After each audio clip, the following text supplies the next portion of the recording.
Entre nous, vous pouvez m'expliquer pourquoi il faut que l'État, c'est-à-dire nous, pourquoi faut-il donner de l'argent public aux banques privées en faillite? Et pourquoi faut-il, en même temps, baisser les salaires, réduire les emplois, augmenter les impôts, fermer des entreprises de plus en plus nombreuses? Ces images-là datent des années 30, il y a 80 ans. Et aujourd'hui, on entend la même chose. Qu'est-ce qui reste de l'État-providence aujourd'hui? Que dalle, pas grand-chose, que les structures les plus répressives. Le peu d'acquis social qu'on a eu et dont on dispose encore dans ce pays, on l'a eu parce que nos anciens se sont battus. Ça semble toujours pareil, la même misère, les mêmes besoins, les mêmes urgences, les mêmes suppliques. Il y a un des plus gros budgets de l'État, 50 milliards d'euros, qui consiste à permettre à une minorité de très riches, de privilégiés, de spéculer sur les déficits publics avec des taux d'intérêt exorbitants. D'où vient l'argent? Et où va-t-il? C'est comme un fleuve. Les belles années, il coulait à flot, majestueux, on s'y baignait. Et d'un seul coup, il s'est vidé. Le flot a disparu. Pourquoi? J'ai voulu comprendre. La grande crise financière que nous connaissons depuis 5 ans est venue d'une défaillance des systèmes de régulation. Cette crise est essentiellement due à de mauvaises pratiques comptables, à de mauvaises règles comptables, établies non pas par les banques, mais établies par les banques centrales, établies par les lois, établies par le ministère des Finances, qui permettaient aux banques, à travers des jeux d'écriture qui leur étaient ouverts comme des boulevards, d'augmenter, d'empiler des risques au-delà des fonds propres qu'ils avaient. Et personne, jusqu'à ce que le drame ne se produise, n'a songé à les critiquer. Tout le monde était ravi de voir l'empilement des crédits. Tout le monde était ravi de voir que les économies allaient bien. Tous nos hommes politiques s'en réjouissaient.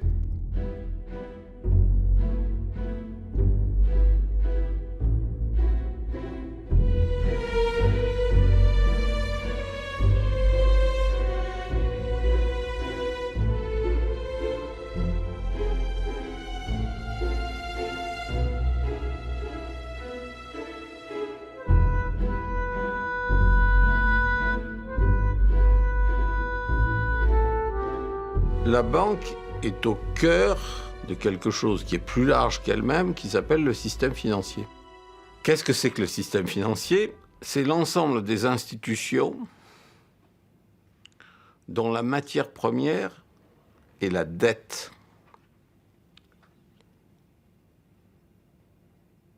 La finance, elle émet de la dette, elle fait circuler de la dette, elle place de la dette, elle négocie de la dette. La finance, elle ne fait rien d'autre que placer, empacter, assurer, revendre des dettes.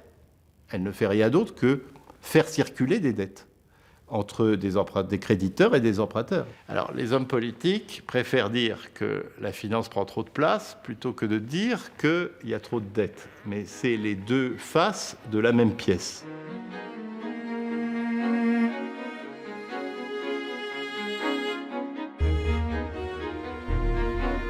Il y a un fameux paradoxe d'une femme qui arrive dans un village, qui fait une avance sur une chambre d'hôtel, qui permet à l'hôtelier de rembourser une somme qu'il doit au boucher, qui rembourse lui-même au tailleur, qui rembourse lui-même, etc. Ça fait tout le tour. Et puis la femme revient en disant malheureusement, je ne prendrai pas la chambre, il faut que je reparte. Et à l'intérieur de ce village où il y avait une somme, je ne sais pas, ça dépend du nombre de gens qui étaient impliqués, mais disons 10 fois 10 euros, qui ont pu être remboursés à partir de cette somme qui finalement n'a pas lieu. Au fait, vous savez pourquoi on parle d'argent liquide? D'où ça vient? Pourquoi liquide? D'où vient l'argent des banques? De nos dépôts, bien sûr.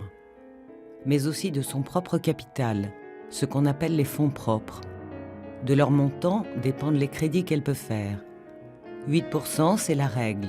8 de fonds propres pour faire crédit de 100. Puis, elle emprunte le complément auprès d'autres banques, à des taux inférieurs à ceux qu'elle accorde, en jouant sur la durée du crédit et des emprunts. Elle se paye alors sur la différence. C'est-à-dire qu'en fait, la liquidité est assurée par le crédit interbancaire.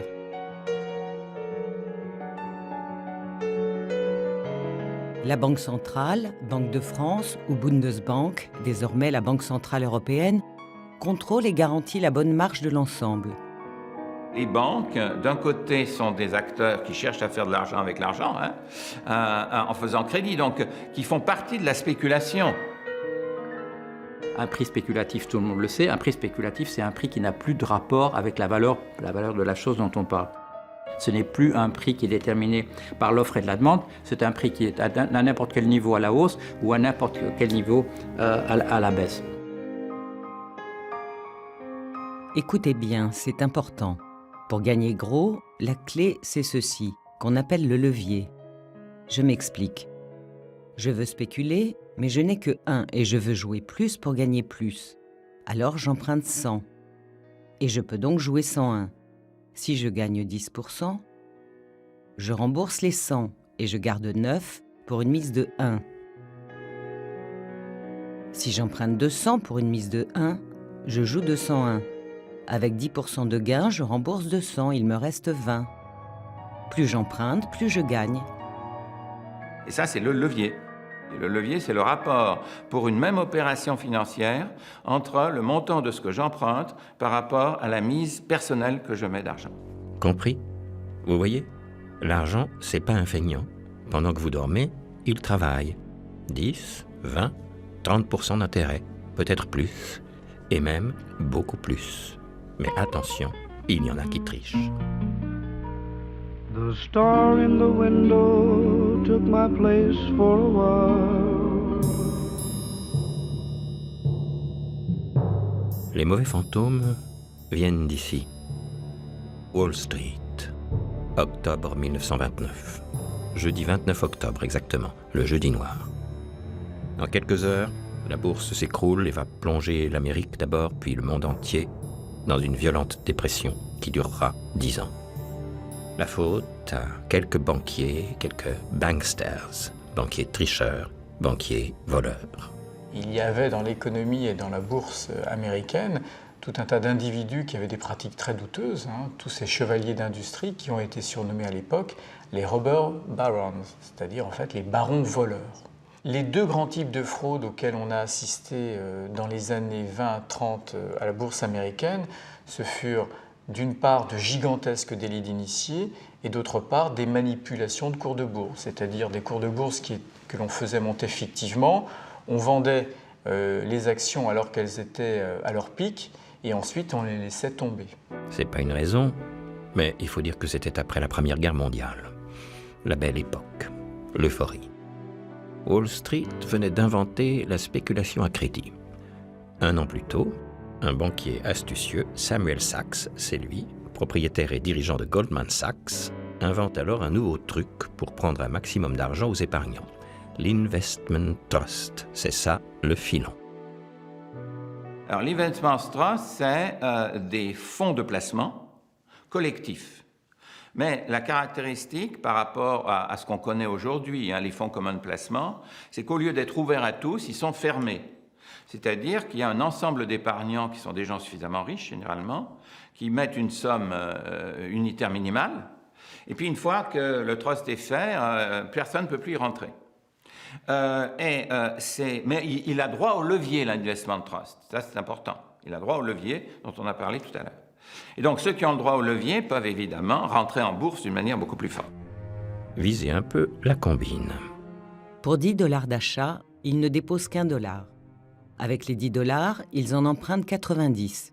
Puis ces 100 $ servent à emprunter et investir 900 $ tant que le public continue à prêter. La Goldman Sachs Trading Corporation émet 1 million d'actions à 100 $ pièce, les achète avec son propre argent, puis en revend 90% à 104 $ pièce. Elle achète alors sans relâche des actions, faisant ainsi monter les prix de plus en plus haut, et en revend une grosse partie au prix élevé. Puis ce premier trust en finance un second, sous un autre nom, émet des actions de ce fonds pour des millions de $. Ce nouveau trust, à son tour, en finance un troisième, à nouveau d'un autre nom. De cette façon, c'est toujours Goldman qui se cache derrière Goldman, pour s'acheter et se vendre à lui-même en gonflant les prix. la fameuse pyramide de Ponzi et plus récemment Madoff. Et puisque ça marche, tout le monde s'y met. Les gros comme les petits s'épanurgent. En 3 ans, le cours des actions va augmenter de 120%. Et puis, le 3 septembre, coup d'arrêt. Les cours commencent à baisser. Les épargnants paniquent et commencent à retirer leur argent, comme aujourd'hui les Grecs. Le 24 octobre, la première baisse importante se fait. Donc les principales banques de la place de New York achètent des actions pour limiter la baisse, qui n'est que finalement de 6%. Mais vous avez le 28 et le 29 octobre l'effondrement du marché avec 2 baisses successives de 12% et 13%. Et donc vous avez à ce moment-là le crack véritablement. Les cours s'effondrent. L'indice Dow Jones baisse de 40%, soit une perte équivalente à 10 fois le budget de l'État fédéral américain. 475 milliards de dollars d'aujourd'hui. Les spéculateurs ne peuvent plus rembourser leurs emprunts. La crise boursière devient alors une crise bancaire. Du coup, les banques manquent de liquidités et doivent réduire les crédits aux entreprises. Et la crise bancaire devient une crise économique.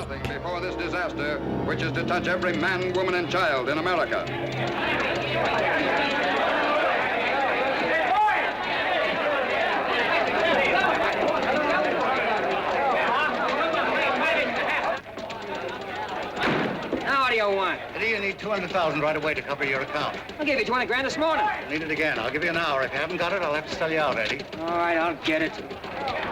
À chaque faillite bancaire, la bourse baisse. Quand la bourse baisse, la valeur de tous les titres diminue. Ce qui fait que tous ceux qui ont emprunté ont des chances de tomber en faillite. Donc les banques sont plus en difficulté. Donc de nouvelles couches de banques tombent en faillite, etc. Processus absolument infernal. Et la masse de ces faillites bancaires fait la profondeur de la crise économique, puisque les banques ne font plus aucun crédit, que par conséquent toute l'économie s'arrête, que les ménages, tombent en chômage, que le chômage se met à monter, et que, puisque les revenus ne progressent plus, les entreprises de la vie économique tombent également en faillite. Et donc, vous partez d'une crise qui est en effet un domaine du marché financier, mais très important quand même, qui est la bourse, pour aller par l'intermédiaire du canal de transmission des banques, qui est le plus fondamental, et ça entraîne en effet l'effondrement de l'économie dans son ensemble. Plus d'argent, plus de travail, chômage de masse. 3 ans plus tard, un travailleur sur 4 aura perdu son emploi. En Allemagne, c'est pire. Depuis 10 ans déjà. Le prix de la guerre de 14-18.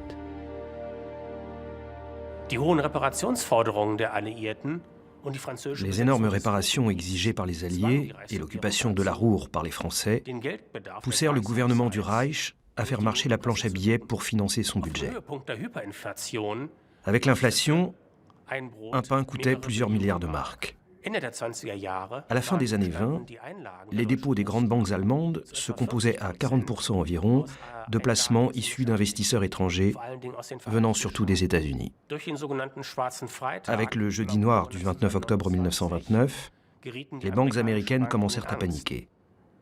Les énormes pertes qu'elles enregistraient les forcèrent à conserver leur liquidité et à rapatrier leurs placements européens, et en particulier leurs placements en Allemagne.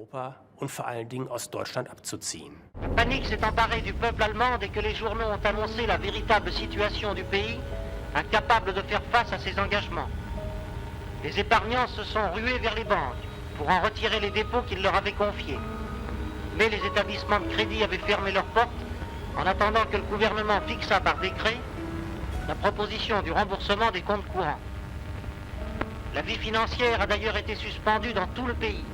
La bourse de Berlin, à son tour, ayant été fermée par ordre des pouvoirs publics. En 1929, par un crédit de dernière minute des banques américaines, le Reich put continuer à payer ses fonctionnaires. Le redressement des banques par l'État coûta 900 millions de marks au Reich. somme qui ne put donc être utilisée pour combattre le chômage de masse.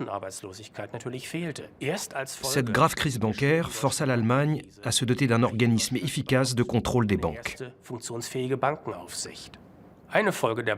Par conséquent, la plupart des banques allemandes furent nationalisées.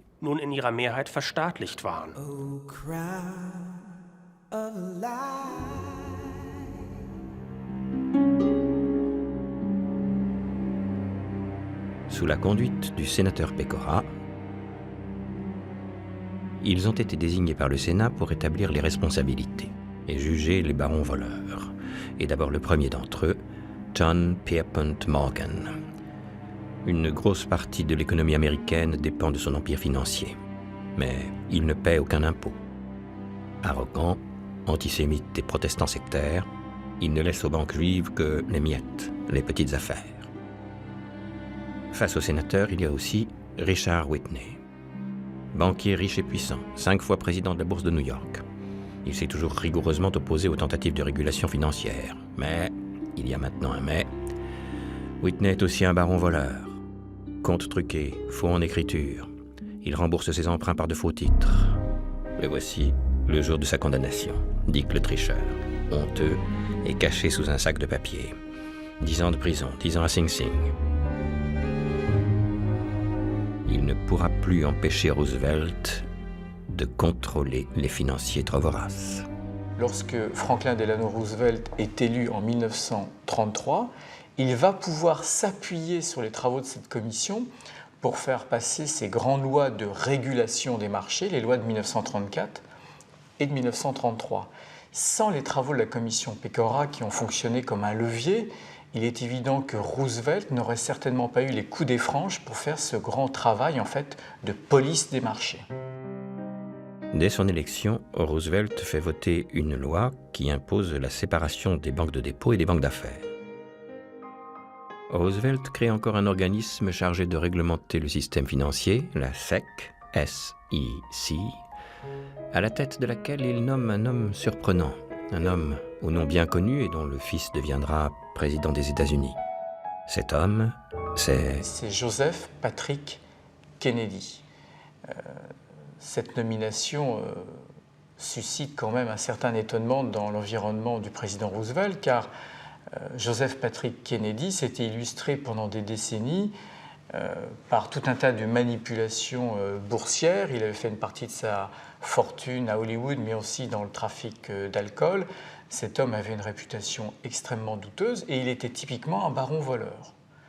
Mais Roosevelt, qui était un homme particulièrement intelligent, voire un peu cynique, fit alors remarquer que si on voulait mettre de l'ordre sur les marchés, il fallait embaucher un renard. Et il aura cette phrase « Il faut un voleur pour attraper des voleurs ». Et en effet, Joseph Patrick Kennedy, en tant que premier président de la SEC, va être un excellent président et il va re-réguler les marchés, il va y mettre du bon ordre. pelle sur l'épaule, en avant, marche. En avant pour les grands travaux, en Amérique et en Allemagne. Bientôt, les fusils vont remplacer les pelles. En avant pour la guerre.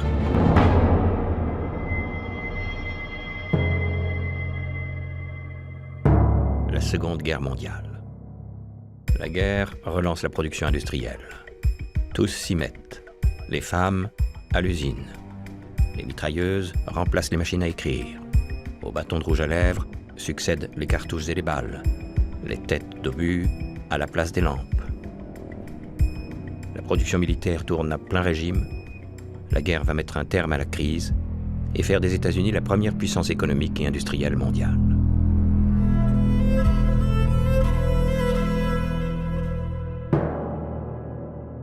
Dire qu'il a fallu ça. 10 ans plus tard, en Europe, ce n'est plus que ruines et cadavres. 20 millions de morts. Misère et famine. Assassins et pillards qui se cachent. Au fait, pourquoi y a-t-il toujours de l'argent pour faire la guerre? Il n'y en avait plus pour la santé ou l'éducation, et d'un seul coup, il y en a plein pour faire des armes et des ruines. Vous comprenez ça, vous? Vraiment pas moyen de faire autrement? Il faut bien l'avouer, même s'ils ne l'ont pas voulu, en produisant et en vendant à crédit les armes nécessaires, bien à l'abri des destructions, les États-Unis sont devenus les plus riches, les plus puissants. 50% du PIB mondial, une paille. La guerre n'est pas encore finie, mais elle arrive à son terme. Dans quelques mois, ce sera fini. Il faut penser à l'avenir. Et une question inquiète le directeur du Trésor américain, Henry Morgenthau. Comment se faire rembourser les prêts consentis pendant la guerre? Comment reprendre les échanges commerciaux? Avec quel argent? La plus grande partie des capitaux et 70% du stock mondial d'or sont aux États-Unis. Alors, comment faire? Question. Les premiers systèmes monétaires qui reposent en fait sur de l'or, de l'argent, sur des métaux précieux, sont des systèmes qui vous disent, si vous ne croyez pas à ceci comme étant de l'argent, c'est-à-dire un symbole de richesse, ne vous inquiétez pas, vous pouvez le traiter comme une matière première. Si j'ai une pièce qui vous dit, je ne sais pas, 10 talents, eh bien, vous pouvez aller la fondre, revendre le métal tel qu'il est, et ça vaudra 10 talents. Vous n'aurez absolument rien perdu. Bon. C'est-à-dire qu'en fait, un système monétaire qui repose sur des métaux précieux est un système de troc, je dirais, généralisé, universalisé. C'est de la richesse elle-même qui circule. Vous pouvez prendre la pièce d'or, la fondre, faire des bijoux, et voilà. Juillet 1944, c'est l'été, à Bretton Woods, nord-est des États-Unis. L'air des montagnes est léger. Les délégués, représentant 44 nations, sont réunis pour trouver une solution. La réponse est urgente. Le commerce, ça n'attend pas. On était terrifiés par le fait que la dépression pouvait revenir. Après la guerre. On n'était jamais sorti de la dépression fondamentalement. La guerre l'avait interrompue. Tout le monde pensait qu'on allait retomber dans les mêmes ornières. Et donc, les Américains et les Anglais voulaient en sortir. On savait que la guerre allait donner des dettes insolvables. Il fallait faire quelque chose. Le 22 juillet, après 3 semaines de débats, les accords créent le Gold Exchange Standard. Le dollar remplace l'or et devient la monnaie du commerce international. Désormais, toutes les monnaies seront définies en dollars. Lui seul garde une parité fixe avec l'or. Parité au demeurant toute virtuelle. Verrez pourquoi. On a gardé un lien avec l'or qui était un lien purement officiel, si vous voulez. Plus personne ne détenait des pièces d'or après, etc. Mais ce lien, les fameux 34 $ l'once d'or, qui a été la base de Bretton Woods. Voilà. Donc ça, c'est le premier aspect important. Et le deuxième élément qui a été finalement décidé, contrôle de capitaux. Keynes était très, très favorable au contrôle de capitaux pour permettre justement cette autonomie. Et troisième élément, maintenir le change.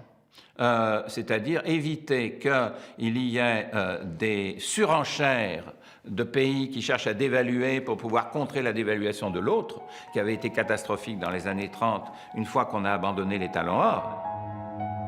Pour mémoire, les réserves américaines contiennent 70% de l'or mondial. Et une règle implicite des accords évite la conversion des dollars américains en or. Exemple. Un industriel espagnol vend une machine 1 000 $ à un acheteur américain. Il reçoit donc 1 000 $, qu'il change aussitôt en pesettes, auprès de la Banque d'Espagne. Dans le système étalon or en vigueur jusque-là, celle-ci voudrait changer les dollars papier en or. Les 1 000 $ retourneraient donc dans la réserve américaine, et l'or équivalent viendrait dans les caisses de la Banque d'Espagne, diminuant d'autant le stock d'or américain. Dans le nouveau système, la Banque d'Espagne échange ses dollars papier non plus contre de l'or, mais contre une reconnaissance de dette sous la forme d'obligations du Trésor, donnant lieu à intérêt. Seul du papier circule, et l'or reste dans les coffres de la Réserve fédérale, ce qui revient en fait à faire du crédit avec intérêt. C'est-à-dire, en fait, prêter à l'État américain, c'est ce qu'on appelle une stérilisation de cet argent disponible. Quel effet ça produit en particulier? Ça produit en particulier le fait que, comme il y a une demande importante, les taux restent bas. C'est une autre forme de financement de l'économie américaine en permettant aux Américains, dans leur économie domestique, d'avoir des taux très très bas. Mais Rueff, l'image qu'il utilise, il dit la chose suivante. Il dit si j'avais un tailleur et que quand j'achète un complet à ce tailleur, s'il me reprêtait immédiatement l'argent que je lui donne, je n'hésiterais pas à lui acheter une grande quantité de costumes. C'est cool, Raoul. Tout à crédit. La grande invention de l'époque. Crédit pour les armes, crédit pour la guerre, crédit pour les avions et les chars, pour reconstruire l'Europe en ruine grâce au plan Marshall. Crédit pour les voitures, les camions, les tracteurs, les moissonneuses. Crédit pour l'American Way of Life.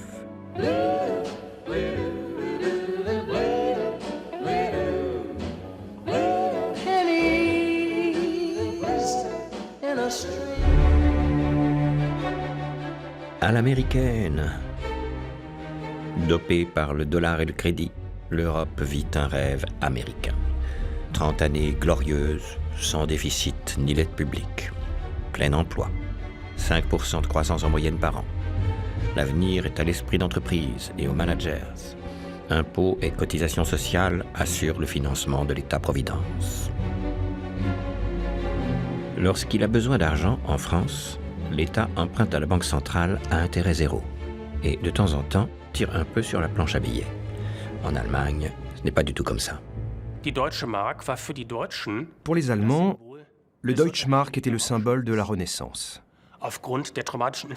Le souvenir traumatisant des années 20 faisait de la stabilité du Deutschmark et de la lutte contre l'inflation une priorité politique plus importante encore qu'une croissance économique ou que la lutte contre le chômage.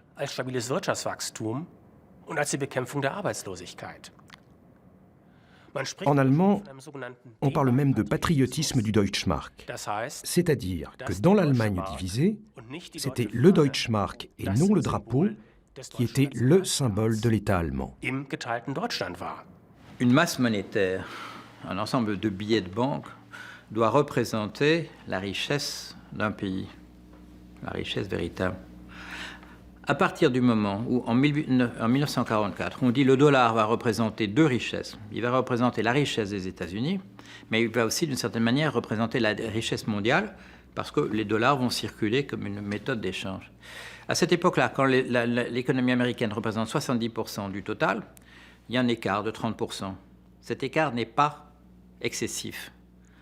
C'est une approximation suffisante de dire l'économie des États-Unis représente l'économie totale. À partir du moment où c'est 25%, à ce moment-là, on ne peut plus faire. L'écart est trop grand. La tentation, à ce moment-là, pour les États-Unis, c'est lorsque eux veulent relancer leur économie, c'est d'imprimer des dollars sous le prétexte que le monde entier en veut. Ce qu'on n'a pas prévu, c'est que la part de la richesse américaine dans l'économie mondiale allait tomber aux environs d'un quart maintenant, aux environs de 25%. C'est la grande époque où les firmes multinationales américaines se déversent sur l'Europe, notamment. Et ils mettent des implantations, achètent des entreprises, etc. Et en même temps, ils financent la guerre du Vietnam. Pour financer la guerre du Vietnam, l'Amérique a mis plus d'argent en circulation. Cette inflation a eu des répercussions sur le monde entier. Résultat, trop de dollars qui vont se retrouver, puisqu'on est dans des changes fixes, dans les caisses de la Bundesbank, essentiellement. Le gros avantage pour les États-Unis était non seulement de pouvoir financer la guerre du Vietnam, mais aussi leur politique extérieure. Le reste du monde devait absorber l'inflation des États-Unis. Car tout cet argent qui venait des États-Unis atterrissait au final en Europe.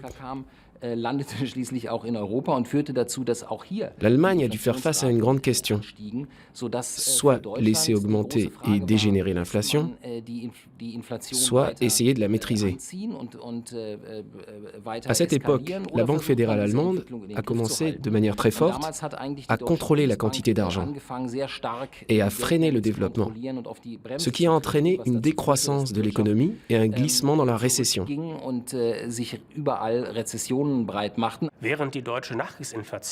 Après-guerre, l'inflation allemande ne dépassa jamais 7 ou 8%, alors qu'elle atteignait 20% aux États-Unis, en France et en Italie. Donc la chute du système était inévitable. Ein Zerfall einer festen Wechselkursordnung letztlich unvermeidlich.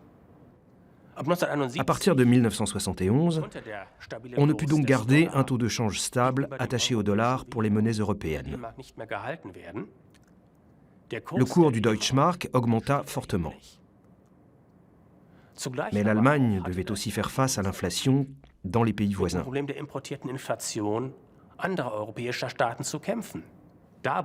Comme l'Allemagne conservait un taux directeur très bas, de plus en plus de capitaux étrangers venaient trouver refuge en Allemagne. Conséquence, d'un côté, la République fédérale avec un excédent de la balance commerciale, et de l'autre, les USA, mais aussi la France et l'Italie, avec des déficits croissants.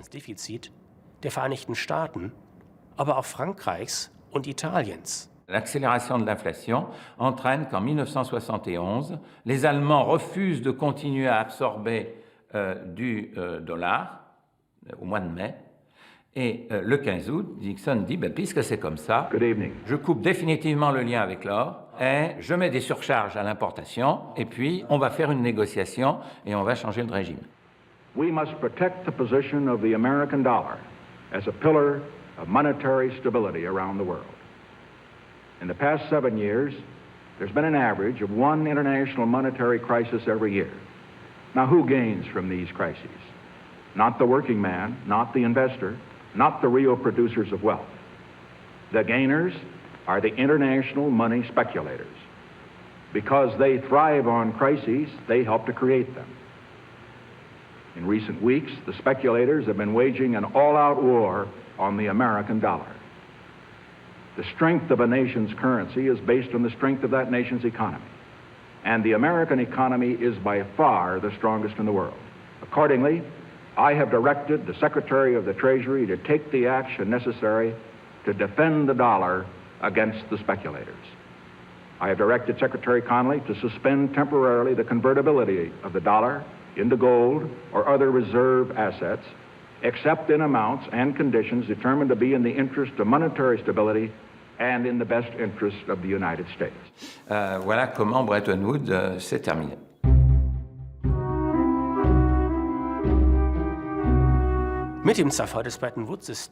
À la fin du système de Bretton Woods, le pouvoir de la Banque fédérale allemande et sa politique des taux directeurs deviennent de plus en plus influents, ce qui aura des conséquences sur la marge de manœuvre des autres pays européens pour une politique de croissance.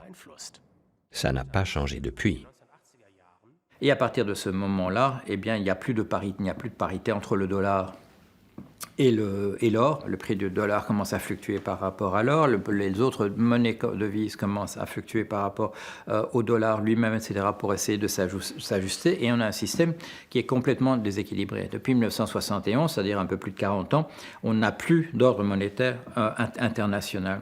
Depuis ce moment, il y a dans le monde deux voies différentes pour gérer les crises et organiser l'économie. La voie américaine et anglo-saxonne, qui consiste à stimuler l'économie avec de l'argent bon marché et des intérêts bas. Et la voie allemande, qui tente davantage de stabiliser l'économie par le contrôle de la quantité d'argent et par une politique orientée vers la consolidation des budgets. Et aujourd'hui, avec la crise européenne, on voit de nouveau ces principes s'affronter. Une question, juste pour voir, en douce. Puisque le système totalitaire a échoué, comment le système capitaliste peut-il garantir la justice et assurer la paix sociale? Qui paye?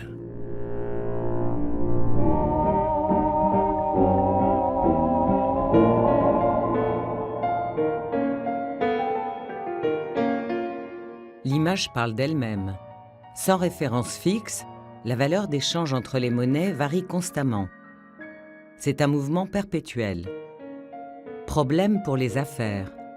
Comment faire pour connaître le prix qui convient à chaque pays? Les sociétés, quand elles sont multinationales, sont présentes dans toutes sortes de pays, avec des monnaies différentes. Donc le fait, on ajoute une incertitude parce que non seulement on a acheté dans un pays On a acheté un titre qui est en fait dans une certaine monnaie. Mais cette société est présente non pas simplement dans son pays d'origine, mais dans tout un tas d'autres pays. Donc il faut mettre, je dirais, tenir compte de sa présence ici et là, de ce que ça peut avoir comme influence sur sa croissance et sur savoir où elle s'est endettée, là où elle va faire sa croissance.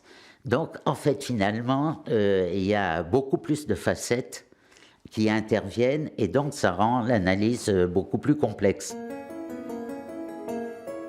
Heureusement, il y a McDo.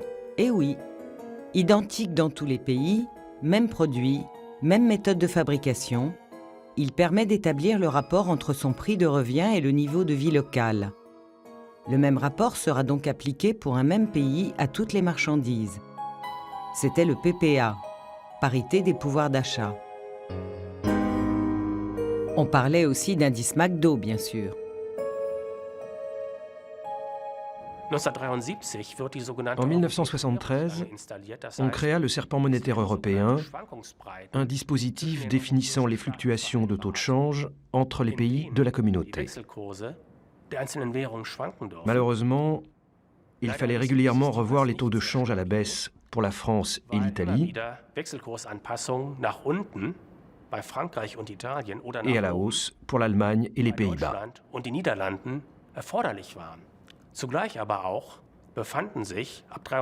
Les monnaies européennes les plus importantes, à part le franc suisse, devinrent de plus en plus instables et faibles par rapport au Deutschmark.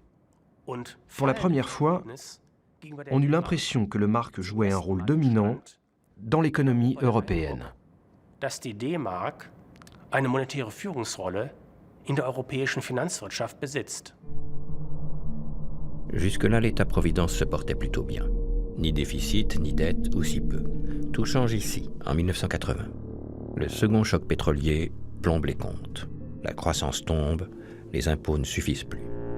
Il faut emprunter. Le début d'une dette qui ne cesse de monter. En Allemagne, pas de miracle, c'est à peu près pareil. Les capitaux disponibles, l'inflation basse et la stabilité de la République fédérale faisaient du marché financier allemand un marché attractif pour les investisseurs étrangers.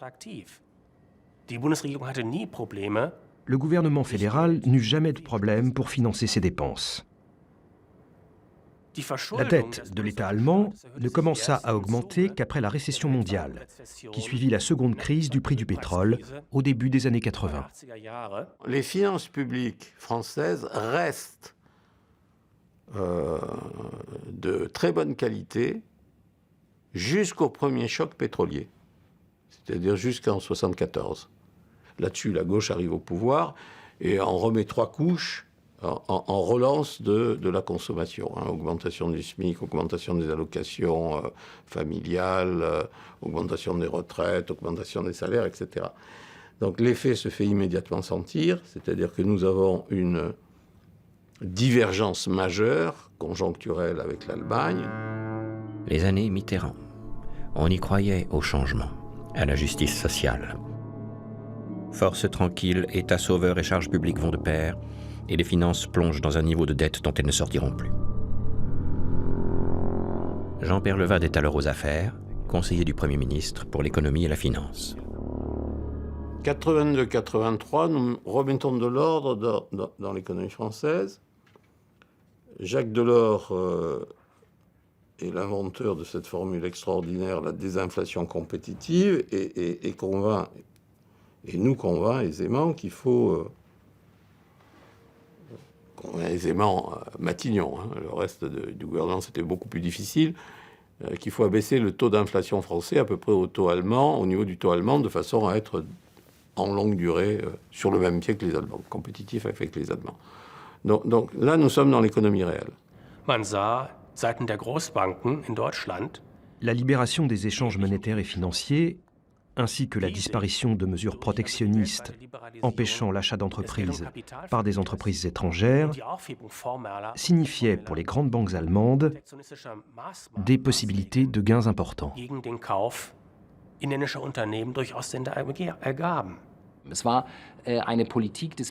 Cette politique de l'argent bon marché et de la dérégulation des marchés financiers a eu pour conséquence que le monde entier a perdu le contrôle de cet argent.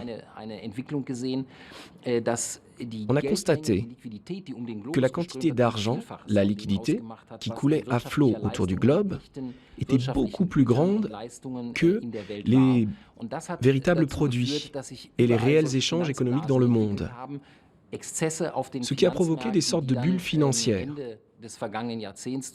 Ces excès sur les marchés financiers à la fin de la dernière décennie ont débouché sur la crise actuelle. Il n'y a pas à dire, on s'est tous laissé prendre ces années-là, les années 80. On y croyait, à une sorte de socialisme hybride. La justice, l'harmonie sociale et l'argent. Oui, l'argent. Une monnaie commune pour l'Europe. Et pourquoi pas Paris, grande place financière du continent, plutôt que Londres ou Francfort. On peut rêver, non? Paris devenant l'équivalent de la City de Londres. C'était ça l'ambition. Et d'autant plus que dans l'intégration européenne, la discussion à l'époque, très forte, c'était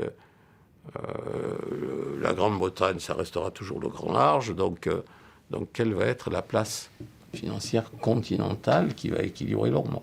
Est-ce que ce sera Francfort ou est-ce que ce sera Paris? Et donc, bien entendu, tous les professionnels concernés disaient la condition sine qua non pour que Paris ait une chance, c'est qu'on rentre dans le jeu, c'est-à-dire qu'on libéralise les mouvements financiers. Et donc, il y a eu un mouvement très fort, une pression très forte. Ça a eu comme conséquence que Pierre Bérégovoy a hésité quelques mois de plus, 3 ou 4 mois de plus, et puis qu'il a cédé à la pression, qui était une pression générale, hein, les milieux financiers, le Trésor, Bruxelles, l'intégration européenne. Donc on a désarmé unilatéralement, sans contrepartie, et je pense que ce n'est pas tellement les conséquences sur le système financier en soi qui me paraissent graves, c'est le fait de l'avoir fait sans obtenir, une fois de plus, les contreparties d'intégration en matière d'économie réelle, et en particulier l'intégration fiscale. C'est le nœud de la dérégulation, vous pensez? En France, oui, absolument. En France, oui. Parce que, bien entendu, l'ensemble des milieux professionnels se sont engouffrés. Et c'est vrai, les choses, il faut toujours voir les deux versants. Hein. C'est vrai que c'était une condition préalable à l'euro. Vous ne pouvez pas faire une monnaie unique dans un système dans lequel il y a encore des contrôles de mouvements financiers partiels, internes. Donc il y a une deuxième réforme très importante, mais dont on n'a pas vu les conséquences. C'est que ce qui est la réforme Naouri-Bérégovoy de 87, c'est de dire que pour pouvoir augmenter la dette, pour pouvoir baisser le taux d'intérêt sur les titres que je dois émettre en permanence, que le Trésor doit émettre en permanence, je veux attirer l'épargne étrangère chez nous. Donc pour ça, je fais une réforme financière, et notamment une loi bancaire, qui permet, et je lève le contrôle des capitaux. Et donc ça a créé un nouveau régime dans lequel notre dette publique s'est mise à dépendre de manière très importante de l'anticipation que le monde entier avait de la manière dont étaient gérées nos finances publiques et notre économie et la croissance qu'on allait avoir. Donc on s'est mis sous le contrôle de la spéculation du monde entier, comme la plupart des autres pays.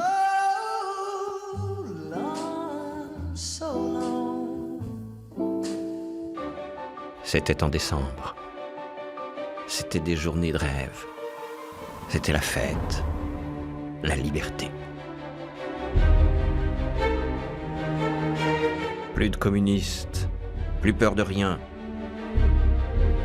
Plus rien ne s'oppose à l'énergie vorace des puissances financières. Allez, ça gaze, à fond les ballons, il y a plein de fric, on va s'en foutre plein la lampe. C'est à qui deviendra le plus puissant, le plus grand, le plus riche. La plus grosse banque américaine, je crois que c'est Citibank, a un total de bilan qui doit représenter 15% du PIB des États-Unis. Ce qui veut dire que même si elle, dans une catastrophe considérable, elle perdait le quart de ses actifs et que les États-Unis devaient la soutenir, les États-Unis auraient augmenté leur dette de quelques points de PIB. En Europe, on n'est pas dans cette situation-là. En Europe, on est dans une situation dans laquelle les plus grandes banques représentent en taille de bilan 100% du PIB de leurs États d'origine, une fois le PIB de leurs États d'origine. Et ça pose un problème, bien sûr, très important de régulation aux autorités nationales, c'est-à-dire que plus vous êtes gros, plus vous êtes risqué, plus vous êtes en levier, c'est-à-dire endetté, plus vous êtes risqué, et plus vous êtes interconnecté avec le monde entier, plus vous êtes risqué. Là d'où coule le plus d'argent, le système financier américain. D'abord, les banques de dépôt, dont la plus grosse est Citibank, née d'une fusion banque d'affaires-banque de dépôt, pourtant interdite par la loi. Mais à côté, le gros, c'est ça. 6 banques d'affaires qui se financent sur les marchés. Goldman Sachs, Morgan Stanley, Merrill Lynch, Lehman Brothers, Bear Stearns, JP Morgan. Depuis 30 ans, elles ont considérablement grossi. Par exemple, Morgan Stanley passait de 110 collaborateurs à 50 000 et de 12 millions de dollars de chiffre d'affaires à plusieurs milliards, 300 fois plus. Levier élevé, très forte dépendance à la liquidité de marché. Pas normalement de relation directe avec la Banque centrale. Crée forcément une fragilité dans la structure des bilans. Et comme elles sont dans une chaîne les unes avec les autres, et finalement allant jusqu'aux banques commerciales, le danger qu'elles font porter dans des situations où ce danger devient réalisé crée un effet en chaîne nécessairement de risque. Donc elles participent à un des maillons de risque systémique. Elles sont donc dangereuses de ce point de vue-là si elles ont peu de capital, dépendent du marché monétaire, c'est-à-dire de titres de court terme pour se financer et qu'elles ont des actifs illiquides. Elles sont évidemment en dangereuses, leur bilan est dangereux. En voiture Simone, tout pour la finance. Les socialistes en France, Margaret Thatcher et les conservateurs libéraux en Grande-Bretagne ferment les industries traditionnelles, trop vieilles et trop coûteuses. En 1986, Margaret Thatcher ouvre grandes les portes de la City au marché financier. Le Big Bang de la City. Traders et courtiers sont les nouveaux riches. Les ouvriers, de nouveaux pauvres. Elle a désindustrialisé son économie, elle a complètement construit sur la finance. C'est-à-dire que maintenir la compétitivité, la prépondérance de la place de Londres est vital. Donc les Anglais ont poussé énormément là-dessus, les places offshore se sont développées, et donc là il y a énormément de connivence évidemment. Il n'y avait aucune raison de laisser développer les places offshore. On l'a fait, ça a permis d'augmenter encore des profits puisque ça a permis de réduire massivement les impôts, et donc ça n'a pas pu se faire sans la connivence des pouvoirs publics. À l'époque, on pensait que l'avenir était à une société de services, que la production industrielle était un projet du passé et qu'il fallait se préparer au nouveau siècle, donner une place majeure à la finance. On pensait que la production industrielle ne valait plus rien, qu'elle était dépassée, que personne n'en voulait. On a voulu connaître les secteurs porteurs d'avenir et on a fortement misé sur l'industrie de la finance. On pensait que si l'Europe ou les États-Unis pouvaient devenir la banque du monde, cela remplacerait une production industrielle décadente et contribuerait à la prospérité. À l'époque, on avait déjà réduit tout un ensemble de réglementations et de freins destinés à contrôler les opérations bancaires. Et on accordait aux banques, notamment aux banques allemandes, la possibilité de délocaliser beaucoup de commerces dans des filiales étrangères qui n'étaient contrôlées ni par les banques allemandes, ni par les autres pays. Dans ces pays, s'est ainsi développé un monde bancaire dans l'ombre, qui n'était surveillé par personne et totalement incontrôlé. Ce qui a permis à beaucoup de banques, surtout en Allemagne, et notamment aux banques nationales, de faire des affaires pour lesquelles il n'y avait plus aucune sécurité ni aucune garantie. Et cela a permis aux banques de puiser des crédits et de la liquidité de manière quasiment illimitée. L'argent, qui doit au fond rester sous contrôle de la société, a tout à coup submergé le globe de façon incontrôlée. Et plus personne n'a su comment maîtriser ces quantités énormes de liquidités.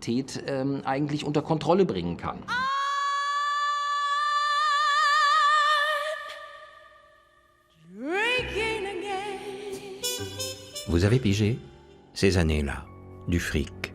Il y en a plein, partout, à la pelle. Mais puisqu'il y a des risques, des très gros risques, la finance a besoin d'assurance. Pas compliqué à comprendre, non? À côté des banques, 3 assureurs dominent la place mondiale. AIG, MBIA, Ambac.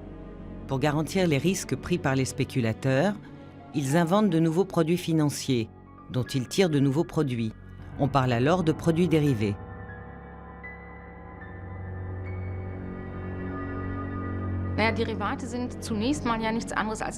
Les dérivés ne sont en fait rien d'autre qu'une assurance. C'est valable pour quasiment tous les dérivés qui ne sont rien d'autre que la tentative de s'assurer contre les fluctuations monétaires, par exemple, ou les pertes de récolte, ou l'augmentation du prix du pétrole. Après, il y a eu des dérivés de dérivés, et puis des dérivés de dérivés de dérivés. Ces opérations d'assurance ont eu de plus en plus de paliers et la relation entre celui qui vend une assurance et celui qui en a besoin s'est perdue. Au début, on disait par exemple « je m'assure contre l'augmentation du prix du pétrole » en trouvant quelqu'un qui mise sur la baisse. Mais quand on se trouve sur le 7e ou 8e palier d'une grande accumulation de dérivés, ces deux idées initiales n'ont plus aucun rapport l'une avec l'autre. Et c'est cela qui a conduit à l'effondrement du système, parce qu'il n'y avait plus personne pour honorer les paris. Un détail a son importance. Les nouvelles règles comptables mettent les produits dérivés hors bilan. Et comme ces produits dérivés sont de plus en plus sophistiqués, difficiles à maîtriser, les financiers se rapprochent des mathématiciens, à la recherche de formules miracles. Ces produits dérivés qui sont très simples, comme ça, ils ont ce qu'on appelle un effet de levier important. Et ça veut dire que si au lieu d'acheter des titres, vous achetez des produits dérivés en même proportion, enfin, non. Si au lieu d'acheter des titres, vous achetez des produits dérivés au même montant, eh bien vous risquez de gagner beaucoup plus ou de perdre beaucoup plus. Donc les gens ont été très attirés par ces produits qui permettaient de gagner plus. C'est-à-dire qu'ils voyaient que le gain, ils ne voyaient pas la perte. Et voilà. Et bon, c'est pour ça que les gens ont beaucoup investi sur ces produits. Et donc, il y a eu l'idée de trouver des produits pour se protéger, pour se couvrir.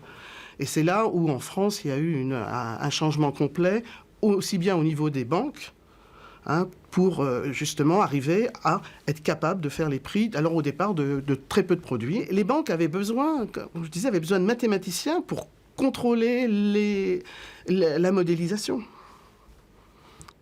Parce qu'on peut lancer des modèles, mais après, si on ne les contrôle pas, on va faire des prix. Et si les prix ne sont pas justes, vous pouvez inventer, il peut y avoir beaucoup de difficultés. Donc c'est égal. Cette formule est célèbre. Pour l'avoir inventée, 2 mathématiciens ont reçu le prix Nobel. Elles portent leur double nom, Black et Scholes. Vous rentrez ça dans une machine, enfin même pas, en fait, sur n'importe quelle calculette, vous rentrez ça vous sort un prix instantanément. Sans doute des banquiers ont fait une confiance aveugle aux mathématiques en pensant que les mathématiques étaient la panacée, mais il faut être conscient que voilà, ces formules-là se situent dans un cadre bien précis, sous une hypothèse bien précise, et que si on utilise ces formules hors de ce cadre, on peut arriver évidemment à des choses assez catastrophiques.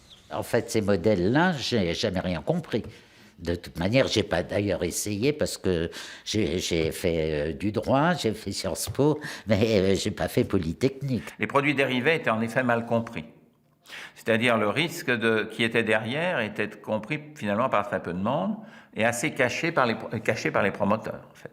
Les produits dérivés, les mouvements de bourse, les mouvements de taux de change, les mouvements de taux d'intérêt, c'est pareil que, ça fait très chic, c'est pareil que les mouvements browniens en statistique élémentaire, en statistique moléculaire, quand on explique ce qui se passe dans les soupes d'atomes. Magnifique, c'est les mêmes lois, superbe. Donc vous avez un modèle très très très sophistiqué, très compliqué à comprendre. Mais qu'est-ce que c'est? Tous ces modèles-là, c'est quoi? C'est la prolongation dans l'avenir de ce qu'on a observé dans le passé. Et si vous avez un changement de règle du jeu, dont vous n'êtes pas nécessairement aperçu,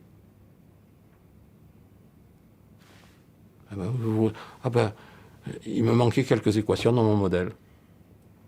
Et le truc explose. Je constate que le jour où la BNP a fermé ses 6 caves monétaires sensibles, elle a dit, je suis désolé, c'est un événement qui ne doit arriver qu'une fois tous les 100 000 ans et néanmoins il arrive. Il y a eu un gros hedge fund géré par 3 prix Nobel qui n'avait misé que sur des modèles mathématiques. Ça n'a pas marché longtemps. Ça a été la première faillite d'un hedge fund. Bien sûr, les algorithmes agissent rationnellement, mais ils suivent les ordres programmés. Et si on les a programmés avec des ordres à seuil de déclenchement, cela peut très vite se détruire. On a aussi constaté que le commerce n'est pas devenu plus rationnel, mais fonctionne plutôt selon des lois que plus personne ne comprend. Je pense que l'interaction des marchés est devenue telle qu'on ne peut pas projeter l'expérience de 10 ans, de 20 ans sur une courbe de Gauss pour essayer de calculer la probabilité qu'un événement arrive tous les 100 000 ans. Il y a trop d'interactions pour que ça marche. Si vous avez une chance sur 100 de perdre 100 millions, vous n'avez pas une chance sur 10, une chance sur 1000 de perdre 1 milliard, vous avez peut-être aussi une chance sur 100 de perdre 1 milliard, et peut-être aussi une chance sur 100 de perdre 10 milliards, et donc c'est un risque qu'il ne faut juste pas prendre. Voilà. Lui en a pris le risque. Milken, le Golden Boy, inventeur des fameux junk bonds, les obligations pourries, condamné pour escroquerie, délit d'initié, évasion fiscale, et il lui en a coûté plus d'1 milliard de dollars. 20 ans plus tard, les transactions sur produits dérivés représentent 400 000 milliards de dollars. Le tiers du montant mondial des dépôts bancaires. Un sacré paquet. Vous trouvez pas?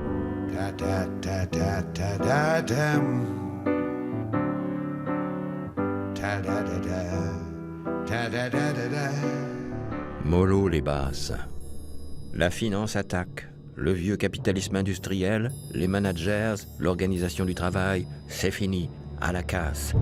Les actionnaires ont le pouvoir. L'heure est aux restructurations et autres gains de productivité. Voici 2 belles et jeunes déesses, on vous présente flexibilité et précarité.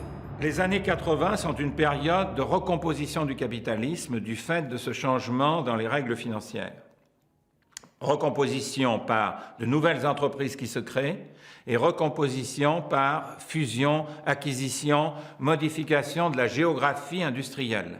Avant, l'objectif des firmes était de croître en fonction d'un certain profil temporel suffisamment régulier et partager les fruits de la valeur ajoutée créée entre les différents partenaires. Donc la stabilité de la firme était considérée comme essentielle. Au contraire, ce qui apparaît comme essentiel là ensuite, c'est maximiser le cours boursier, puisque c'est ça l'intérêt de l'actionnaire. Et ce n'est pas seulement l'actionnaire au sens de celui qui, à un moment donné, possède le capital dans la firme qui est important dans cette logique. C'est l'ensemble des actionnaires potentiels tels qu'ils forment une espèce de communauté implicite par le marché boursier. Donc, l'important, c'est pas d'avoir une firme qui progresse régulièrement. L'important, c'est la plus-value. Ce qui devient intéressant, c'est faire de l'argent avec l'argent, qui vraiment ça pénètre profondément les entreprises. Et donc, il y a eu des gains énormes dans ces vagues de fusion qui ont été faits, puisque dans les vagues de fusion, vous pouvez anticiper, on retombe sur ce problème de spéculation, sur le fait que si je change la configuration d'une entreprise, si j'injecte un nouveau management à la part de l'ancien, je peux faire monter le cours de bourse d'une manière énorme. Comme la bourse anticipe, il augmente instantanément le cours de bourse.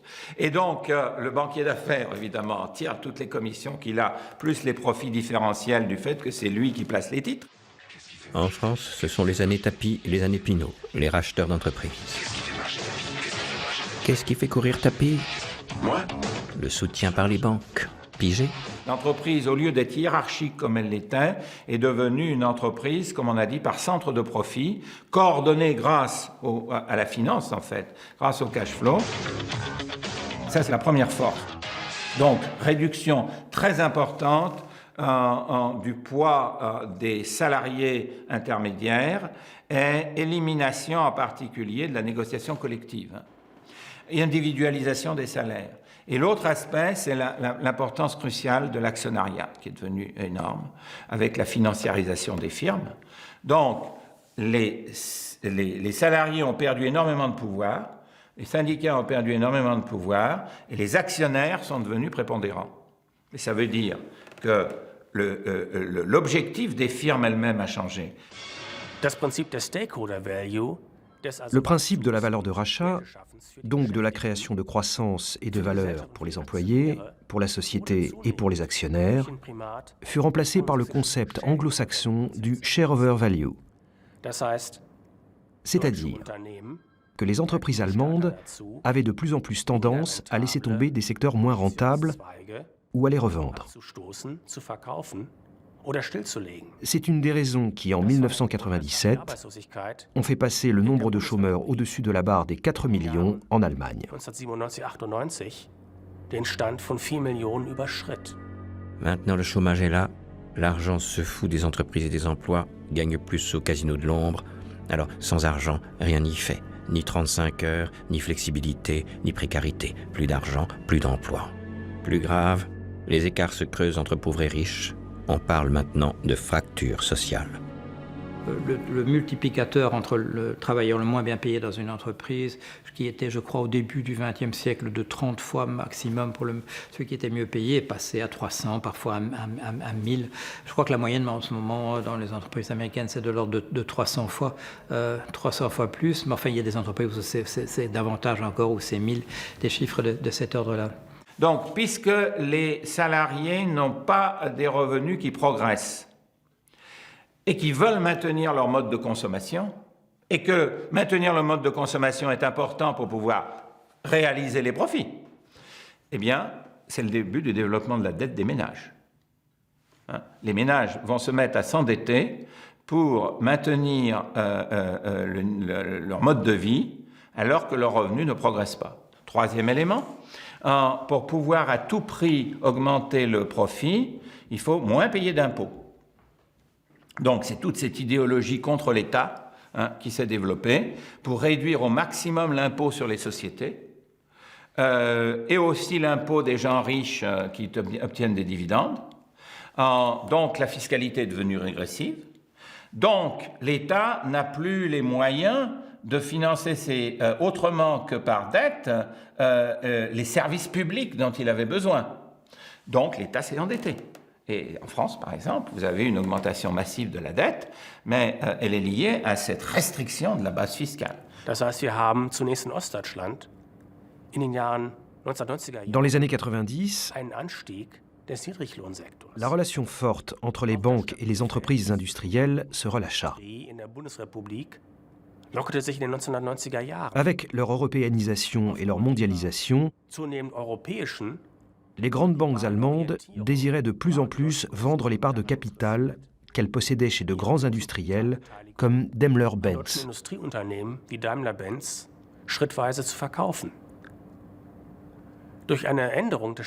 Avec la modification du droit fiscal en 2001, les entreprises allemandes purent vendre ces parts de capital sans avoir à payer de taxes sur les bénéfices. Donc, l'ensemble des bénéfices tirés des investissements en parts de capital auprès de l'industrie pouvaient être conservés par les banques. De cette façon, la politique de l'ère Schröder incita les banques allemandes à désinvestir de l'industrie allemande et à investir plus fortement dans les banques européennes.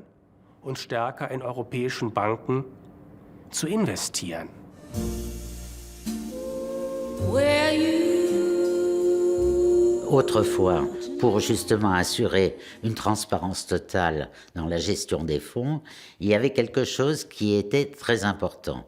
C'est-à-dire, en fait, le gérant était officiellement responsable devant les actionnaires de ces SICAV et de ces fonds. Donc, il y avait des assemblées générales d'actionnaires où, dans ma banque, on avait 300-400 personnes. Donc, le grand public qui venait dans un amphithéâtre, on leur présentait la politique de la SICAV, ce qu'on avait fait dans l'année, ce qu'on allait faire, pourquoi on avait fait ceci, pourquoi on allait faire cela, et on avait des questions, et on était, je dirais, de plein pied avec les actionnaires. Les hedge funds, c'est totalement différent. Personne aujourd'hui ne sait comment sont constitués, comment sont faits les portefeuilles des hedge funds en question. Ils n'ont aucune obligation de transparence ni d'explication. À côté des banques, de nouveaux acteurs sont apparus, prenant une importance croissante. Les fonds spéculatifs, ceux qu'on appelle aussi les hedge funds, ce ne sont pas des banques. Leur activité est différente et plutôt secrète. Gros levier et gros risques, gros gains parfois, grosses pertes aussi, et des morts. Qu'est-ce que c'est que des hedge funds? Ce sont des structures spécialisées qui font ce dont on a parlé tout à l'heure, c'est-à-dire qui prennent des paris sur l'avenir. De purs paris. Leur point de vue, c'est que nous pouvons obtenir des rendements supérieurs à ceux que, ils disent ça aux investisseurs qui investissent chez eux, des rendements supérieurs à tout ce que vous pouvez obtenir par ailleurs. On a des capacités quasi surhumaines, quoi. C'est un peu l'idée.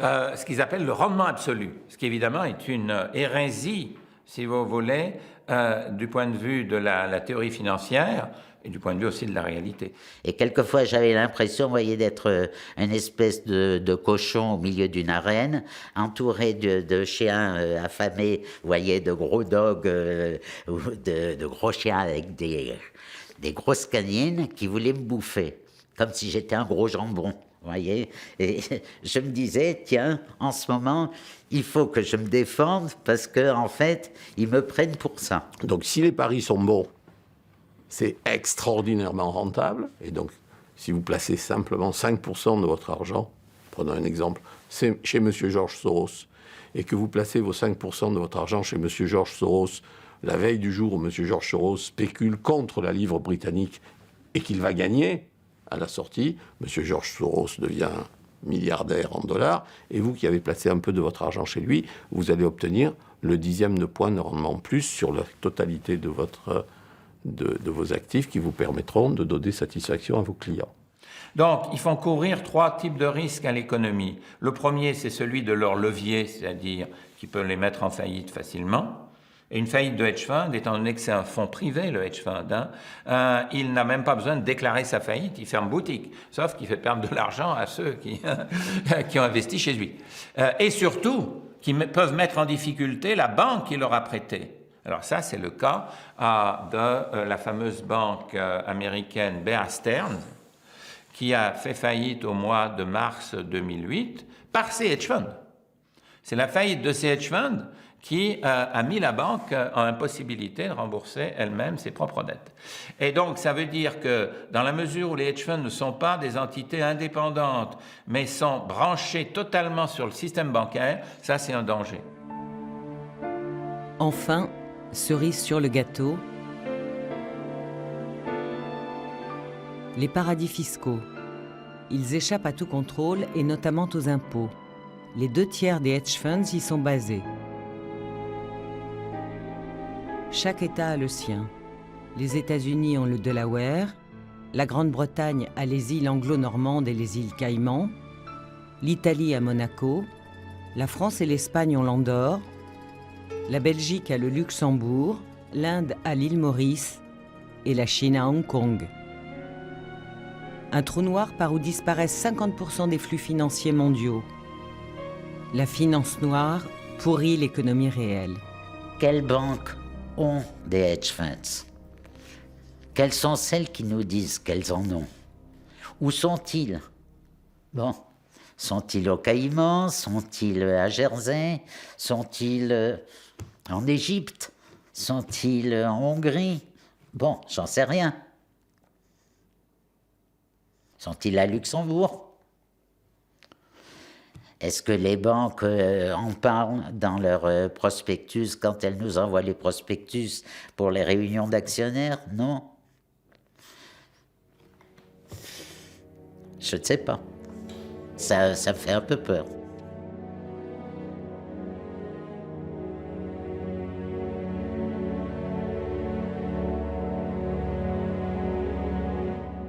Dernier acte de Bill Clinton, président, fin 2000, la signature d'une loi pour moderniser les transactions à terme sur les matières premières. Les dernières sécurités sautent. Désormais, plus rien n'entrave les marchés financiers.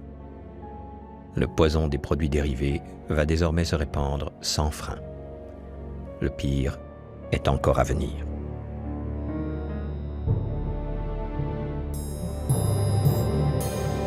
Croyez-moi, il y a 20 ans, on vivait plutôt bien. Il y avait de l'argent, la banque faisait crédit. Alors bien sûr, on voyait bien le chômage monter, mais on avait confiance quand même, ça allait s'arranger. Et d'un seul coup, on n'a pas vu le coup venir. La musique s'est arrêtée, fini, plus d'argent, la mer s'est retirée, et on était tous à poil. La grande crise financière que nous connaissons depuis 5 ans est venue d'une défaillance des systèmes de régulation. Et personne, jusqu'à ce que le drame ne se produise, n'a songé à les critiquer. Tout le monde était ravi de voir l'empilement des crédits. Tout le monde était ravi de voir que les économies allaient bien. Tous nos hommes politiques s'en réjouissaient.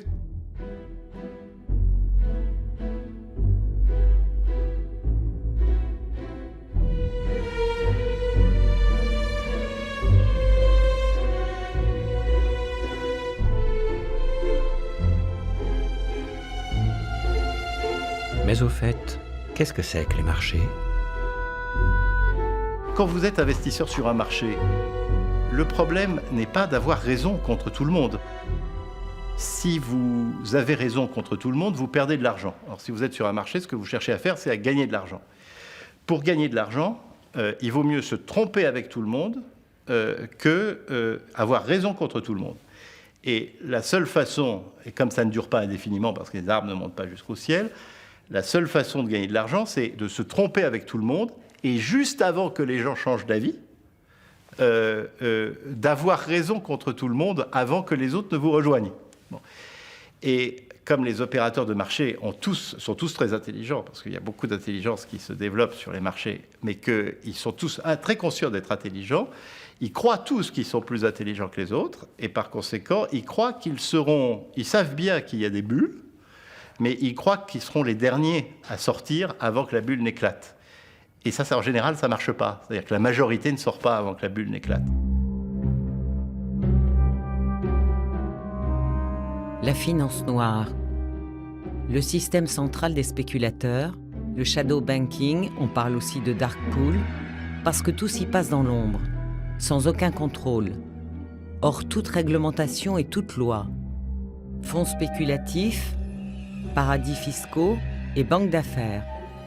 Pour couvrir le tout, les assureurs. Ici, c'est casino. On y joue aussi l'argent des autres, les cartes parfois cachées dans les manches. Pas de règles. Le shadow banking, sa seule activité, ce sont des activités de type spéculatif. Il n'est pas, on n'ouvre pas un compte en banque dans le shadow banking. Ce sont des activités dangereuses. Ce sont des activités qui introduisent essentiellement du risque systémique, comme on dit, c'est-à-dire un risque de destruction du système. Au fond, c'est une histoire curieuse, parce que l'Allemagne était plutôt méfiante sur le shadow banking et la dérégulation des finances. Mais l'Allemagne a ouvert à ses banques une petite porte cachée. En effet, elle leur a permis de faire des affaires hors bilan, dans des filiales étrangères. Les banques allemandes ont fait ça à grande échelle, surtout les banques régionales. Elles ont fondé des filiales, principalement en Irlande, et elles y ont exercé du shadow banking. Lorsque la crise financière a éclaté, ces banques que l'on croyait tout à fait sûres sont devenues de véritables bombes, car personne ne savait ce qu'il y avait dans leurs comptes, ni quelle était l'ampleur des risques qu'elles avaient pris.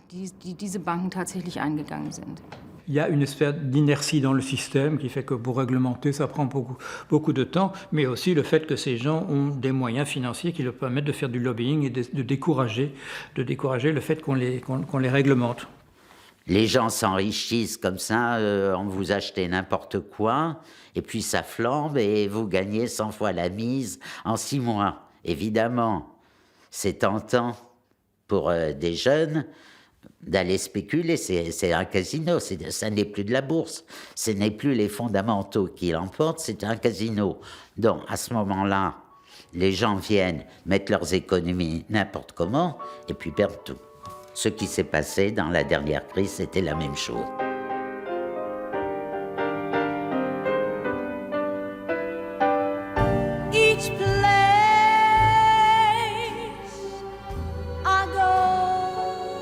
Ça commence par un rêve à deux. Devenir propriétaire, posséder sa maison. Et quand la démographie va, le bâtiment, ça va bien, merci. Démographie croissante, affaires florissantes. La croissance économique, la prospérité des États-Unis a été en grande partie tirée depuis le 19e siècle par l'immobilier. Et au cœur de cette croissance de l'immobilier, il y a les caisses d'épargne, les savings and loans, qui étaient des institutions locales, fondées et gérées par des Américains qui étaient en fait des bons pères de famille. C'était une institution très respectée. Tout le système des caisses d'épargne a commencé à être dévoyé dans les années 80, c'est-à-dire à partir du moment où l'Amérique commence à faire voter des grandes lois de dérégulation, non seulement des banques, mais aussi des marchés financiers. Le schéma type des fraudes au sein des caisses d'épargne est le suivant. Le propriétaire organise avec un certain nombre de complices, d'associés et d'affidés extérieurs des distributions de prêts en sachant que ces prêts ne seront jamais remboursés. Cet argent s'investit dans de l'immobilier, on voit ainsi des conurbations se créer. Tous ces prêts sont des prêts fictifs et frauduleux. Parallèlement, pour masquer ces prêts, il y a tout un tas de manipulations comptables, sans compter qu'une partie de ces caisses d'épargne, transformées en fait en entreprises criminelles, vont aussi servir à blanchir de l'argent du crime organisé. Et donc les savings and loans se sont cassés la figure les uns après les autres. Alors ça a commencé par le sud, San Diego, Los Angeles. San Francisco a mieux tenu, ça a été San Francisco et le nord, l'Oregon et l'État de Washington, ça a mieux tenu. Parce qu'en fait, il y avait eu moins de spéculation et puis Silicon Valley existait. Donc en fait, ça a été les derniers. Et les derniers se sont fait racheter, évidemment, à bas prix par des banques. Sauver les caisses d'épargne coûte 125 milliards de dollars. L'État paiera. Facile. Ça fait quand même un paquet, mais c'était un premier essai, une sorte de répétition. On recommencera, on fera mieux, beaucoup mieux. À bientôt, Berthe. The news is out.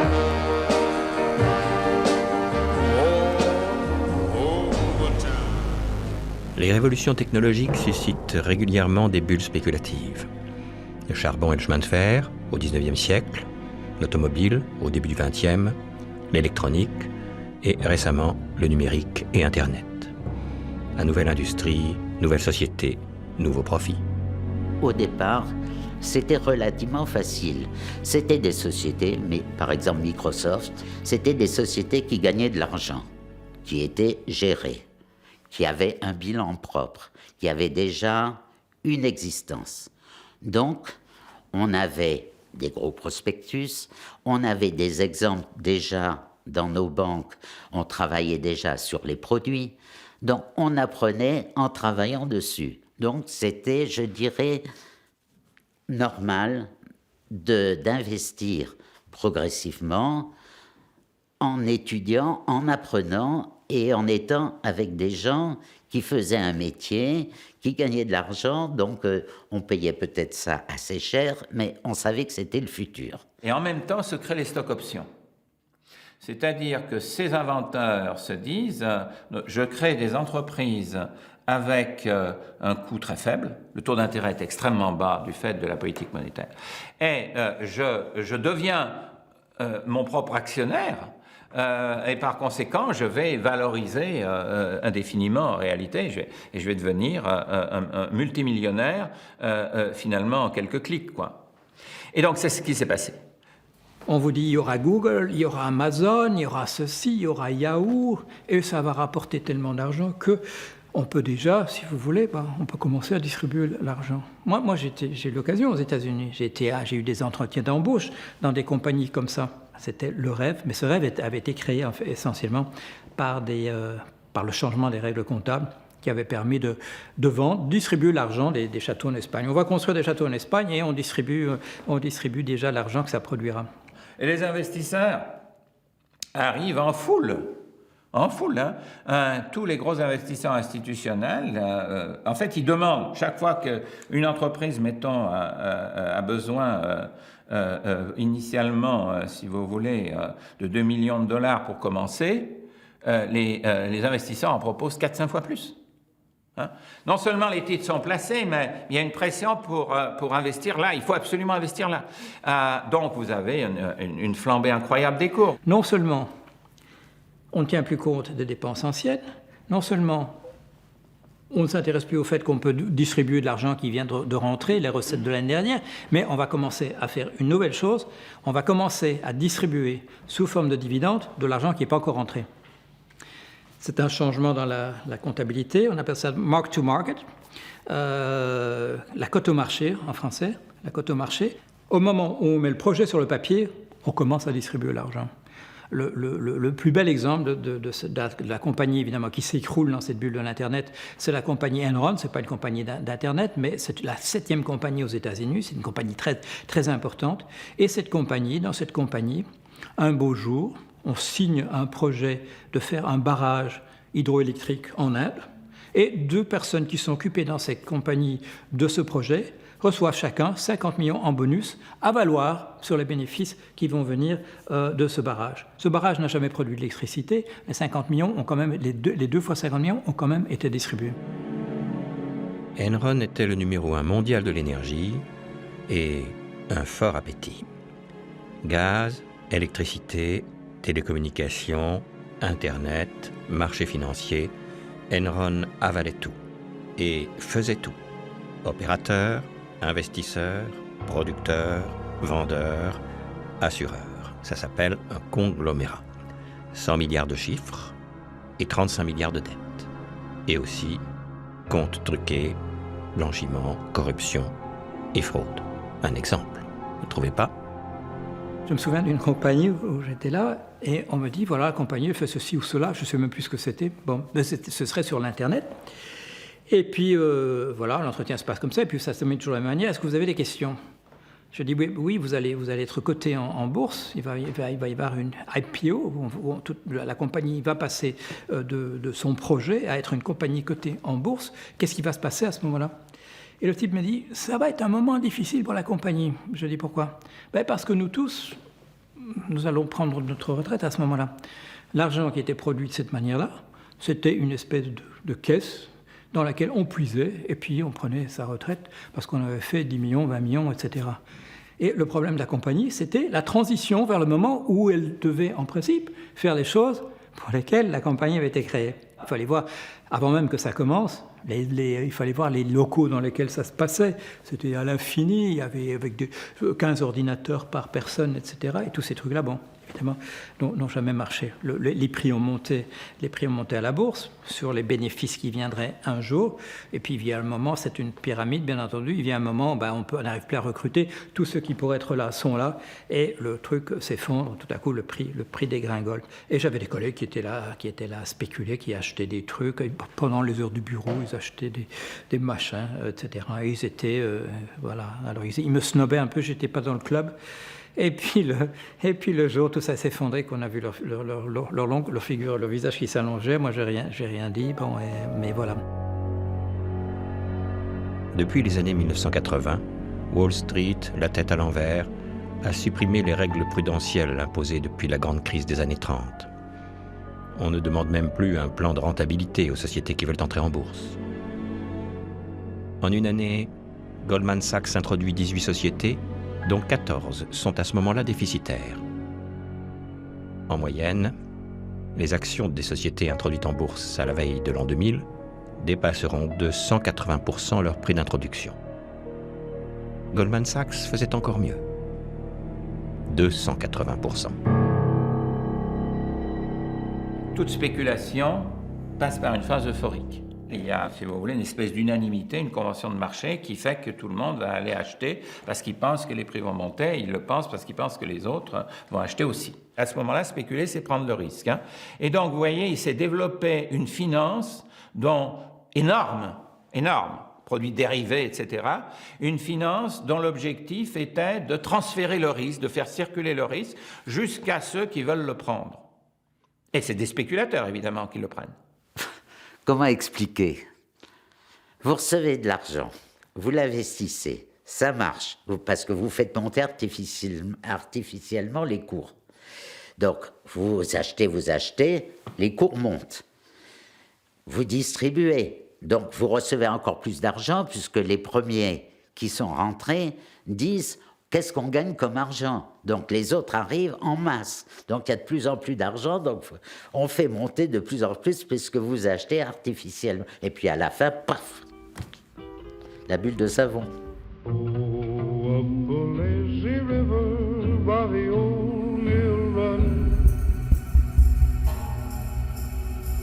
Début des années 2000, ça swing.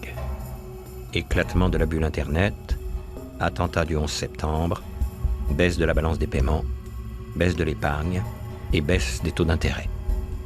Les Américains continuent pourtant à vivre comme si de rien n'était et consomment tout autant, au bonheur des spéculateurs. À partir de janvier 2001, la Chine entre dans l'OMC. Et l'entrée de la Chine dans l'OMC change le commerce international de manière très profonde, en ce sens que les produits chinois vont inonder le marché occidental, créer par conséquent ce déficit des ménages. On s'endette pour faire de l'immobilier, mais on s'endette aussi pour acheter les biens chinois. Et quand les prix sont bas, on se croit plus riche. Faites gaffe, c'est un piège. À partir des années 70-80, et le phénomène est concomitant de la dérégulation, on voit les inégalités de revenus et de salaires croître aux États-Unis de manière absolument considérable. Le système capitaliste américain décide en quelque sorte de bloquer les revenus des couches populaires et des classes moyennes américaines. Mais pour donner à ces classes sociales l'illusion encore de la richesse, eh bien on le fait par l'endettement. On pousse à l'endettement justement pour combler ces inégalités croissantes de revenus et de salaires. Mais il est évident que c'est un pur miroir aux alouettes. Les ménages vont se mettre à s'endetter pour maintenir leur mode de vie alors que leurs revenus ne progressent pas. Et c'est un endettement qui va devenir cumulatif, évidemment dangereux. C'est reparti mon kiki. Le rêve américain, toujours renouvelé, génération après génération. Avoir sa maison à soi. C'est facile, c'est pour rien, c'est offert. George Bush le dit. People, low-income people, are going to be able to more afford a home in Texas because of Kirby John's vision and work. He's answered the call of faith to help people help themselves and to help them realize dreams. The other thing Kirby John told me, which I really appreciate, is you don't have to have a lousy home for first-time home buyers. If you put your mind to it, the first-time home buyer, the low-income home buyer, can have just as nice a house as anybody else. Dit comme ça, on pourrait même y croire. Le piège à pauvres est ouvert. Les sociétés de prêts hypothécaires ont décidé de distribuer de manière quantitative et non pas qualitative des prêts à 4 catégories de la population américaine qu'elles ont spécifiquement ciblées. Les minorités ethniques, surtout les Noirs et les Hispaniques, les pauvres et les classes moyennes, les personnes âgées et les handicapés. Et dans le système américain, ces mortgage lenders utilisaient des courtiers en prêts hypothécaires, des mortgage brokers, pour aller solliciter ces ménages qui avaient été ciblés. Les mortgage brokers étaient eux-mêmes une profession totalement dérégulée dans les 50 États des États-Unis. À peu près n'importe qui, sans diplôme, sans qualification professionnelle, sans même vérification souvent du passé judiciaire, pouvait devenir courtier en prêt hypothécaire.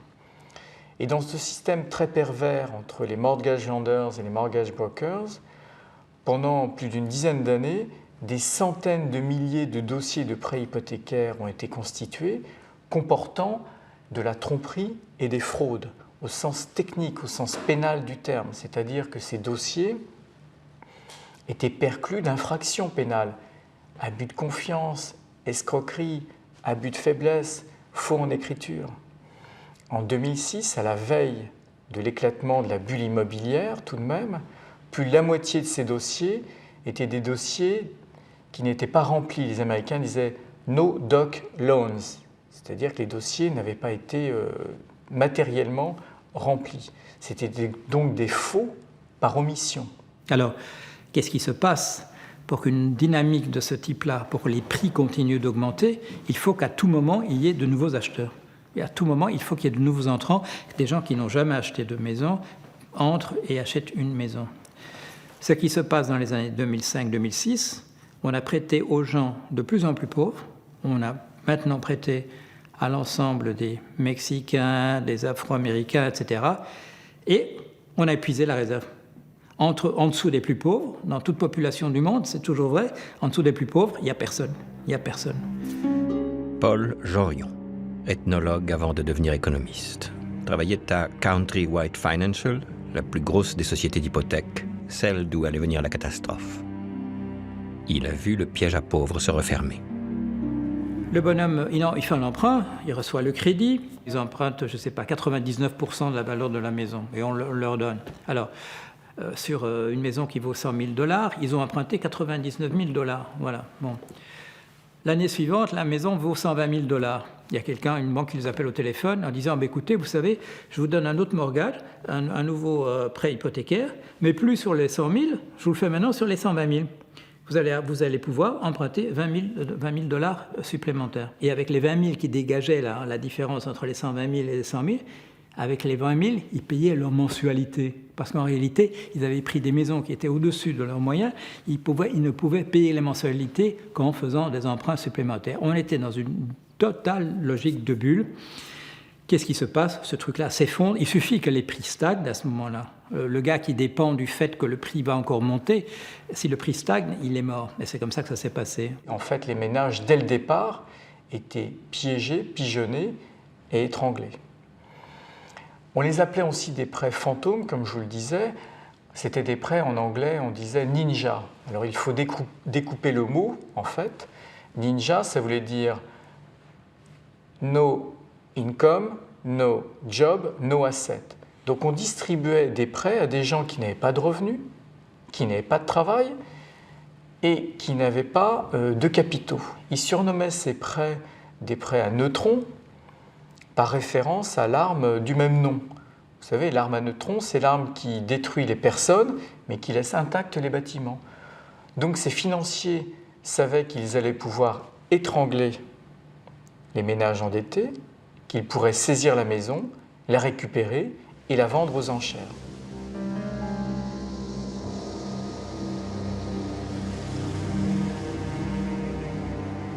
Quand on fait un prêt hypothécaire, il y a deux choses dont le banquier tient compte. Il tient compte de votre possibilité à vous, emprunteur, de rembourser la somme, et il tient compte de la valeur de la maison. Bon. Dans le système américain, où il n'y a pas d'obligation légale pour celui qui a emprunté la maison de rembourser la somme, parce qu'il peut se contenter de mettre la clé sur la porte de la maison et de donner la clé à la banque, il n'est pas obligé de faire le paiement. Dans ce contexte américain, le prix commence à augmenter de telle manière qu'on tient de moins en moins compte de la capacité de l'emprunteur de rembourser. Pourquoi ? Parce que cette option qui existe pour la banque de saisir la maison et de la revendre, dans le cadre d'une bulle immobilière, c'est une opération qui apparaît toujours gagnante. Les banques d'affaires achetaient tout. Elles savaient qu'elles allaient faire un profit de services financiers et qu'elles en garderaient le moins possible. C'est simple, juste une affaire de maquillage. Mélangée à d'autres créances, la banque en fait un nouveau produit financier, un CDO, source de nouveaux profits qui attirent les assureurs, et notamment le plus important d'entre eux, AIG. 74 millions de clients sur la planète. AIG est normalement une compagnie d'assurance qui n'avait aucune raison de rentrer dans ce business, mais qui s'est dit après tout, le dérivé de crédit, c'est une assurance.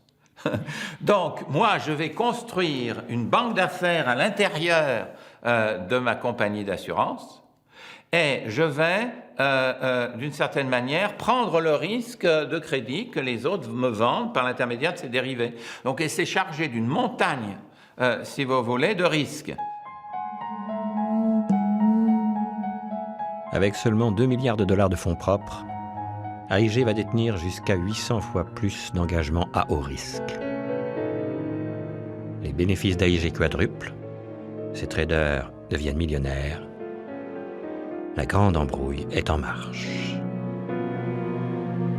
Le point qui paraît invraisemblable et qui montrait que finalement l'aveuglement avait perverti finalement tous les responsables, qu'ils soient financiers, politiques ou de ce que vous voulez, c'est qu'une entreprise de l'importance d'AIG a pu avoir une banque d'investissement à son intérieur, prendre plusieurs centaines de milliards de dollars de risques sans que la Fed ne le sache. Parce que ce n'était pas une banque. La SEC ne savait pas. Personne ne savait que AIG avait construit un tel agencement, si vous voulez, de risques à son intérieur. Et l'embrouille continue. AIG, à son tour, divise le risque en mélangeant le CDO à d'autres produits financiers, de nature différente, variés, dont certains garantissent de bons rapports, crédit étudiant ou crédit carte bleue. En fin de compte, AIG transforme le tout en titre boursier. Une fois garanti par la note maximum obtenue auprès des agences de notation, toute apparence de la première hypothèque douteuse a disparu. Elle est titrisée.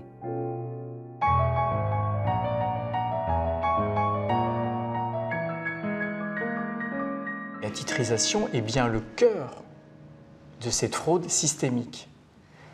Grâce à la titrisation, les mortgage lenders pouvaient sortir de leur compte ces dettes, les transformer en produits financiers, les transformer en titres financiers. Donc les dettes ont été revendues sur les marchés financiers. Les mortgage lenders s'en sont débarrassés. Ils se sont débarrassés de leurs responsabilités juridiques et financières. Une grande partie des dettes s'entassaient dans les bilans bancaires qui cependant n'étaient plus contrôlés, comme des opérations de crédit classiques. On se contentait de suivre l'avis des agences de notation. Ainsi, se sont formés des risques de crédit énormes dans les bilans des banques allemandes, à cause de ces titrisations, qui n'étaient contrôlées par personne. Or, ceux qui ont acheté ces valeurs ne le savaient pas. Ils pensaient avoir en main un placement financier très sûr. On a pu observer le même développement sur les marchés européens où se sont créées des bulles économiques similaires. En fin de compte, la crise en Espagne que nous vivons en ce moment prend son point de départ dans la bulle immobilière aux États-Unis. Les banques allemandes ont acheté beaucoup de ces titres et les ont délocalisés dans ce monde bancaire de l'ombre, dans leurs filiales à l'étranger, où a grossi cette bombe, qui a fini par exploser en 2008. Aucune autre industrie bancaire européenne n'a autant été touchée par l'effondrement du marché immobilier américain que l'industrie bancaire allemande. Devant le Sénat américain, les poseurs de bombes, les hommes de Goldman Sachs. $600 million of Timberwolf securities is what you sold. Before you sold them, this is what your sales team were telling to each other. Boy, that Timberwolf was one shitty deal. They sold that Mr. shitty Chairman, deal. this email was from the head of the division, not the sales force. Whatever it was, it's an internal Goldman document. This was an email to me in late June. Right, and you after sold the Timberwolf. transaction. No, you sold Timberwolf after as well. Do you believe that you have a duty to act in the best interests of your clients? Again, Senator, I will repeat, we have a duty to serve our clients by showing prices on transactions that they ask us to show prices for. What do you think about selling securities which your own people think are crap? Does that bother you? I think they would, again, as a hypothetical. No, this is real. Well, then I don't. We heard it today. Well, we heard it today. This is a shitty deal. This is crap. I heard nothing today that makes me think anything went wrong. Ben voyons, presque pas gêné, à peine. Comme il n'y avait aucune régulation, que personne ne surveillait ça, que les banques d'affaires savaient bien que derrière, elles allaient acheter ces crédits, les mettre en pool, faire des commissions et également les revendre, et que ceux qui achetaient le risque au bout du compte n'avaient aucune idée du processus de titrisation, que les agences de notation étaient en cheville avec les banques d'affaires pour titriser de telle manière qu'ils disaient aux investisseurs « Vous pouvez aller absolument sans risque, on vous met triple A, ça veut dire que c'est un crédit aussi bon que le crédit d'État ». Ce processus a dérapé de manière énorme. C'était donc très intéressant d'entrer dans ces affaires. Les banques européennes y sont entrées et ont tenté d'y faire leur business. Elles ont acheté ces subprimes, car cela les débarrassait de l'obligation d'entrer elles-mêmes dans le marché immobilier. Elles ne devaient pas construire elles-mêmes des maisons, elles n'avaient pas à les acheter, elles n'avaient pas à les vendre, mais elles se contentaient d'acheter les titres immobiliers.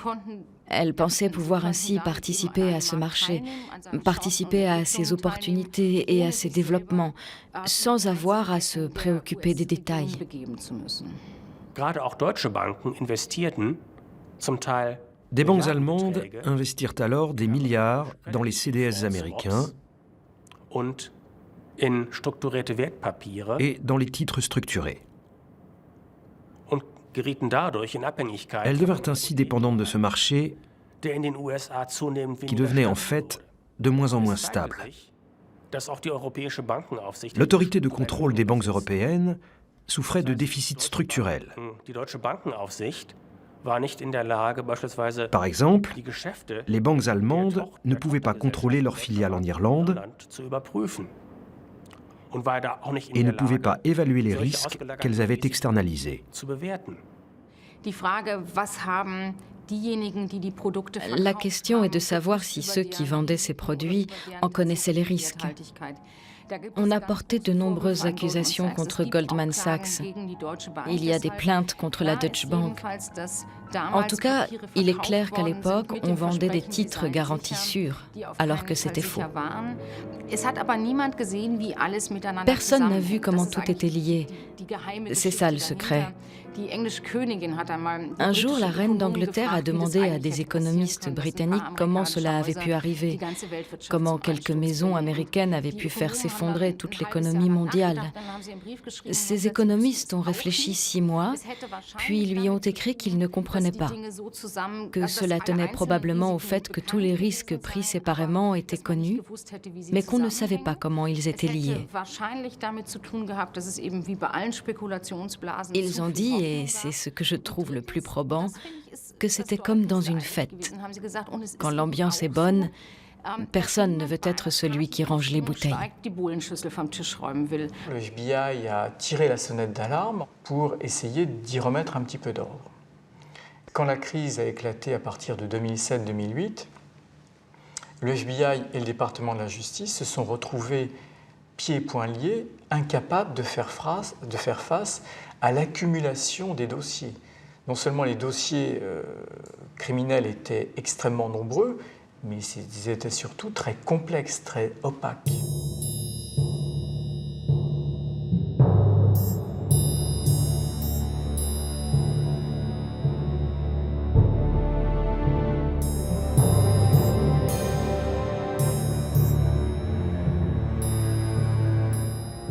Tant que les musiciens jouent, tout va bien. Et comme tout est caché, personne n'y voit rien. Les contrôleurs font comme d'habitude, ils contrôlent les yeux mi-clos. Darling, you send me, I know you.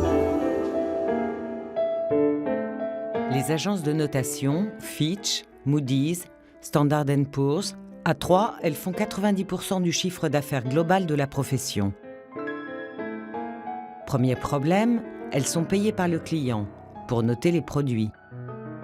Deuxième problème, les produits dérivés, c'est-à-dire les plus grands risques.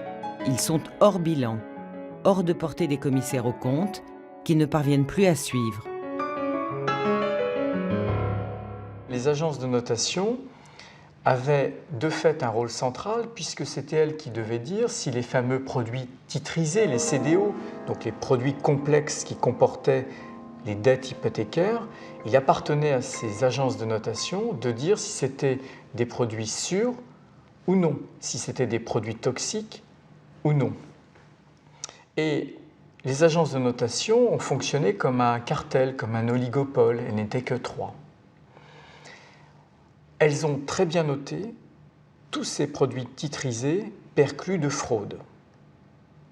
Les 9/10 des produits titrisés, contenant des produits subprime, étaient notés AAA, donc disposaient de la note maximum.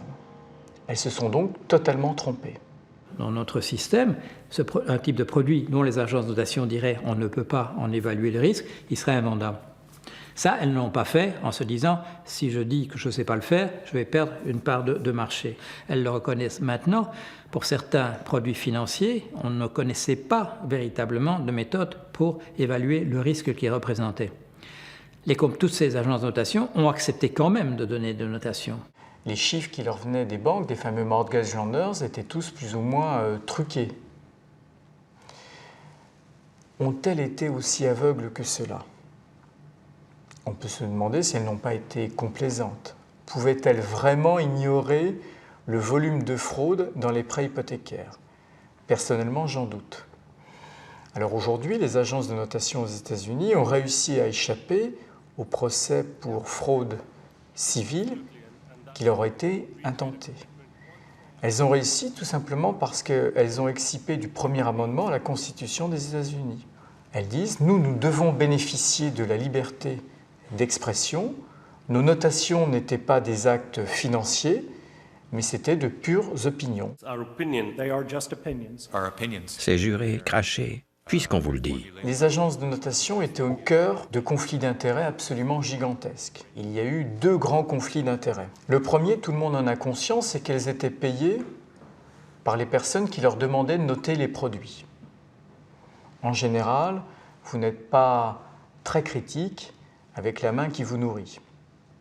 Surtout, il y avait un autre conflit d'intérêts dont on a très peu parlé et qui était beaucoup plus grave. Les agences de notation ne se contentaient pas de noter les produits titrisés, elles s'occupaient aussi de leur création, de leur structuration en amont. Alors on nous dit que c'était dans des départements distincts, séparés. Mais vous voyez bien que les mêmes institutions notaient des produits qu'elles avaient contribué à créer. Des enfumeurs, voilà tout.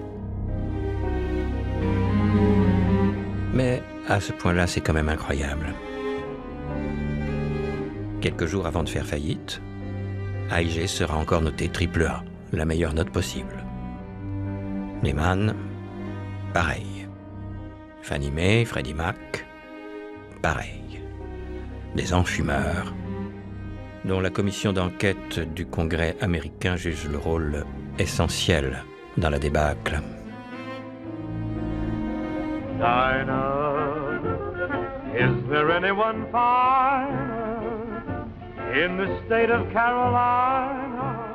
Pourtant, certains voient juste. Certains savent ce qu'il en est. Le ministre de la Justice lui-même, Michael Mukasey, dénonce, je cite, « des groupes d'individus d'éducation supérieure et employant les meilleurs comptables, banquiers et lobbyistes mondiaux. Disposant de milliards de dollars, ils se font passer pour des hommes d'affaires traditionnels et exploitent la complicité de certains représentants officiels corrompus. » Ces lois de dérégulation ne sont pas tombées du ciel, elles ont été votées. Elles ont été votées à l'instigation du lobby de la finance à partir des années 80. Le lobby de la finance, comme d'autres très grands lobbies aux États-Unis, font les élections, font les lois, choisissent et font élire les républicains et les démocrates qui sont le plus en empathie avec leurs intérêts. Derrière les lois de dérégulation, il y a le lobby de Wall Street. Il est difficile de le dire. Il y a l'action effectivement des lobbies. Il y a le crony capitalism, comme on dit en américain, le capitalisme des poteaux, le capitalisme des copains. C'est-à-dire ces gens sont copains avec la classe politique, donc on les laisse tranquilles parce qu'un jour ou l'autre, on pourra se retrouver peut-être dans ce secteur-là, etc. Ils sont directement branchés sur un réseau de grandes banques d'affaires mondiales, qui sont une vingtaine en fait, et qui véritablement ont constitué un pouvoir qui s'est opposé, si vous voulez, à toute comment dire, investigation. Les banquiers américains qui étaient dans ce secteur faisaient partie d'une association, une espèce de syndicat de leur branche, Association of Mortgage Bankers Association, MBA.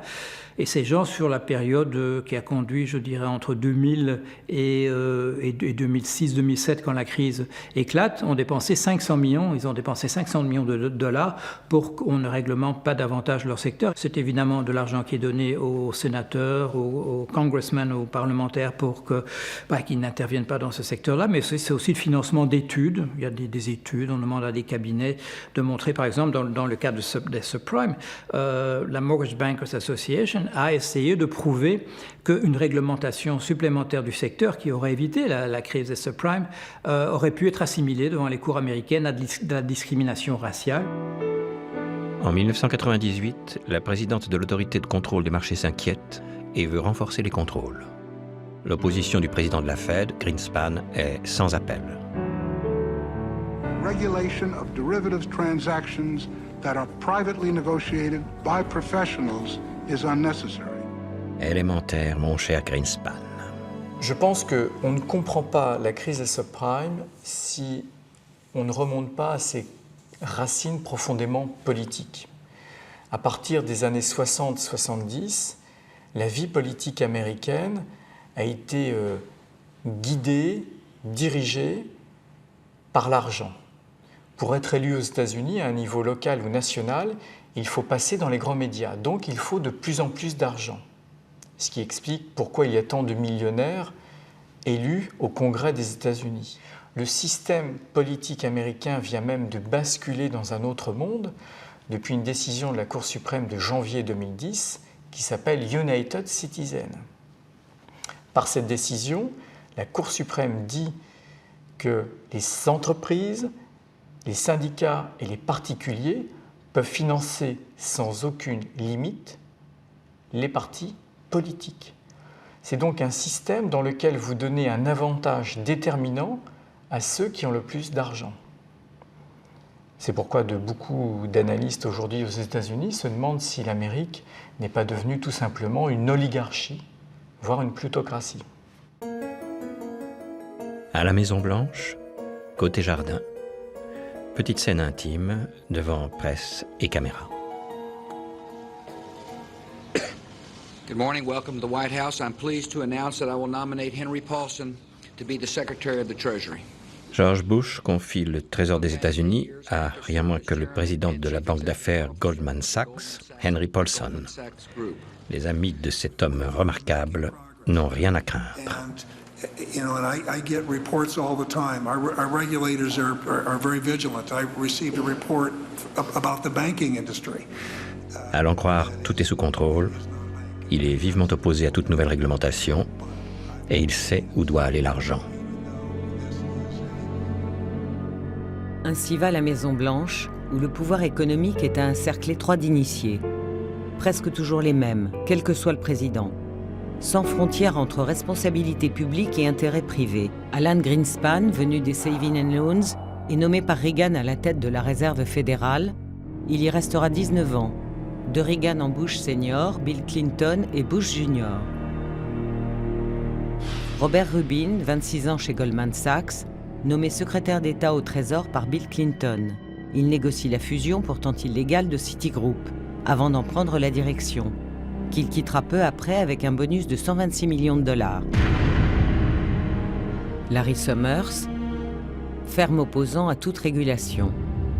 Secrétaire d'État au Trésor de Bill Clinton, qu'il quittera pour la présidence d'Harvard, tout en conseillant Obama, en même temps qu'un hedge fund. Et oui.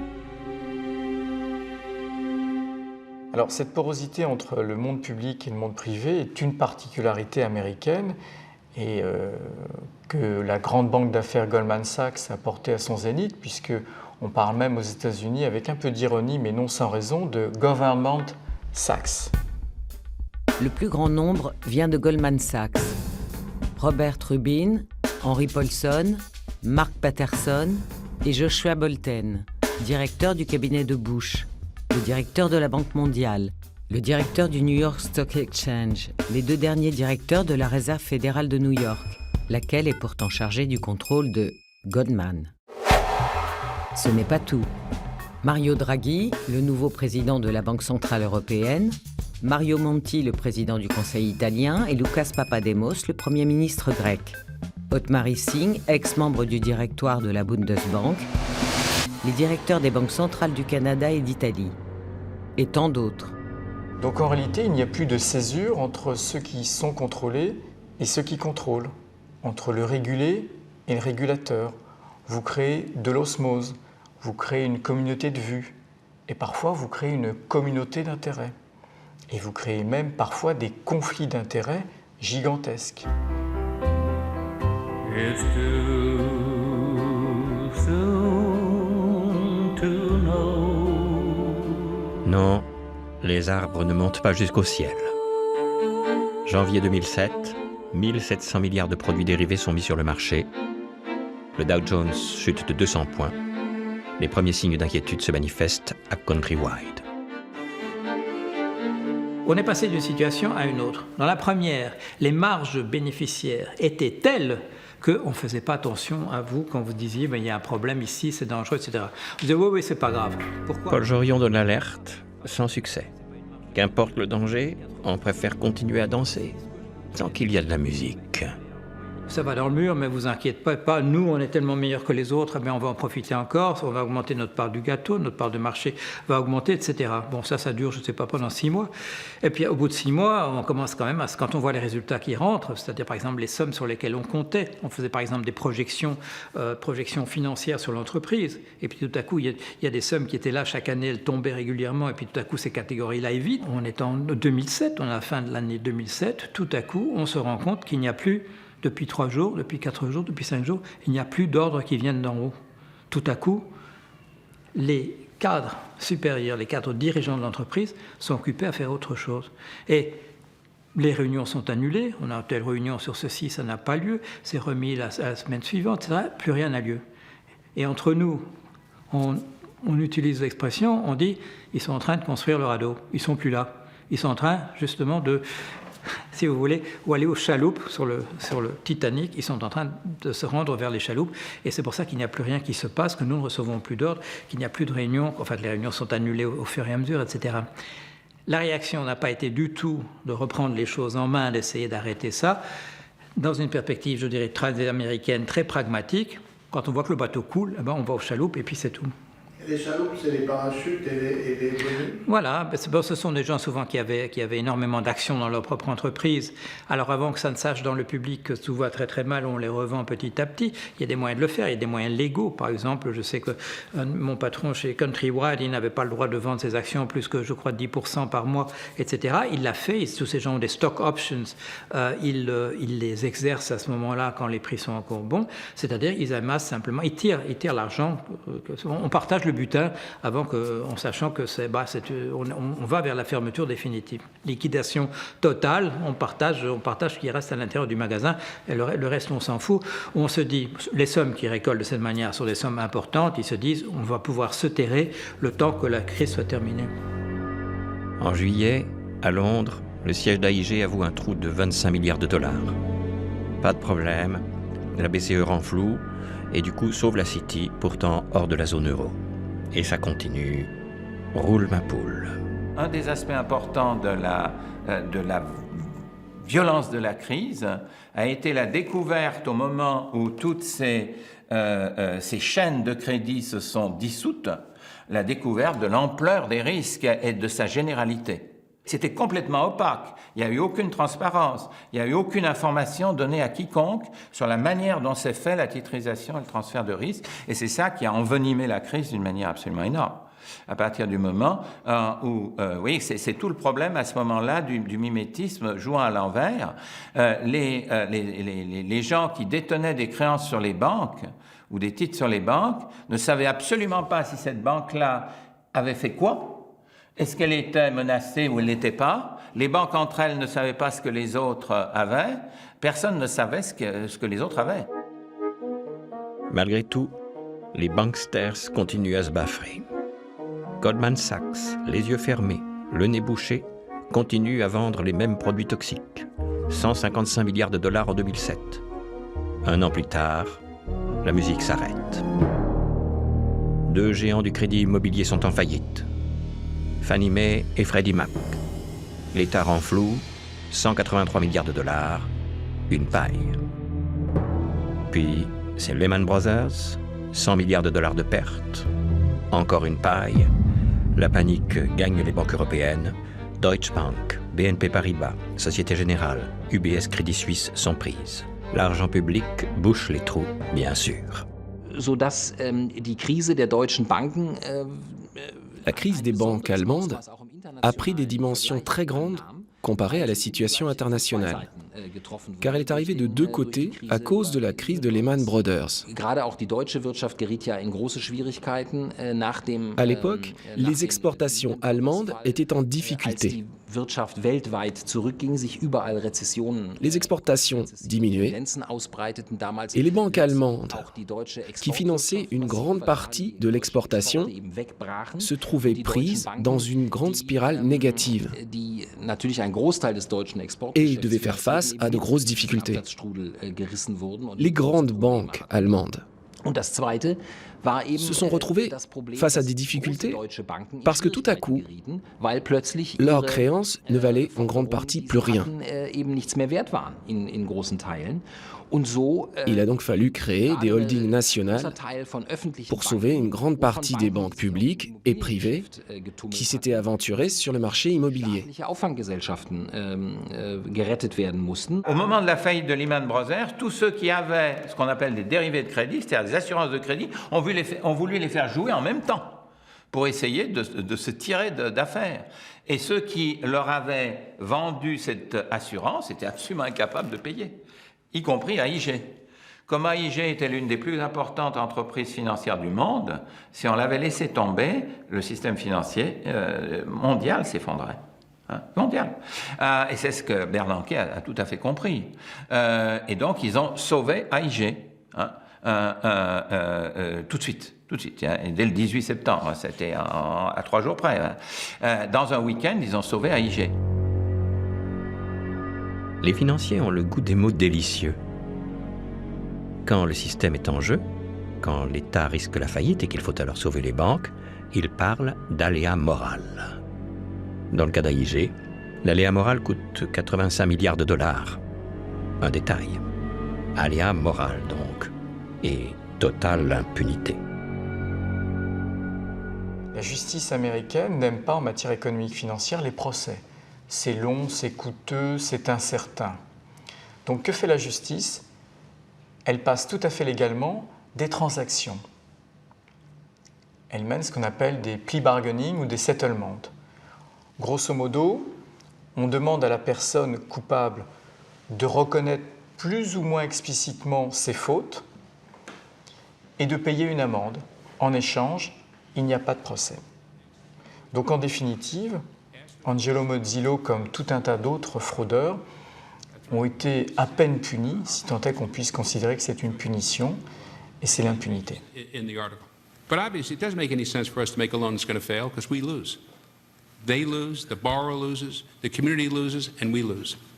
L'autre jour, je retrouve son nom dans le journal. Il possède plusieurs îles en Polynésie. Il a créé là un centre écologique qui est un modèle pour le monde parce que l'énergie est autoproduite avec des éoliennes, des marées, etc. Cette personne, qui est une personne, je dirais, pas recommandable, je l'ai connu à l'époque où il dirigeait l'entreprise pour laquelle je travaillais. Il a dû retomber sur ses pattes d'une manière ou d'une autre, malgré les multiples procès qui s'accumulent sur sa tête à l'époque où je l'ai perdu de vue, mais apparemment ça ne l'a pas empêché de rebondir. Il est connu pour ayant un yacht qui est dans les 10 premiers au monde en termes de prix d'achat. Selon le Financial Times, les principaux dirigeants financiers mondiaux totalisent 95 milliards de dollars de salaire. Jolie somme, alors qu'ils ont fait 1000 milliards de pertes. Vous avez bien entendu, de pertes. Malgré la faillite d'AIG, son directeur général empoche 65 millions de dollars. Celui de Merrill Lynch, 160 millions de dollars. Celui de Fannie Mae se contente de 14 millions de dollars. Les bénéfices de Goldman Sachs ont reculé de 37%, mais son président voit son salaire multiplié par 3. Maintenant, ne riez pas. Pitié pour un drame de la pauvreté. I believe the amount that I took out of the company over and above that was, I believe, a little bit less than $250 million. Still a large number, though. Still a large amount of money. You have a $14 million oceanfront home in Florida. You have a summer vacation home in Sun Valley, Idaho. Yet you and your wife have an art collection filled with $1 million paintings. Your former President Joe Gregory used to travel to work in his own private helicopter. When the company did well, we did well. When the company did not do well, sir, we did not do well. Sympa et méritant, le mec.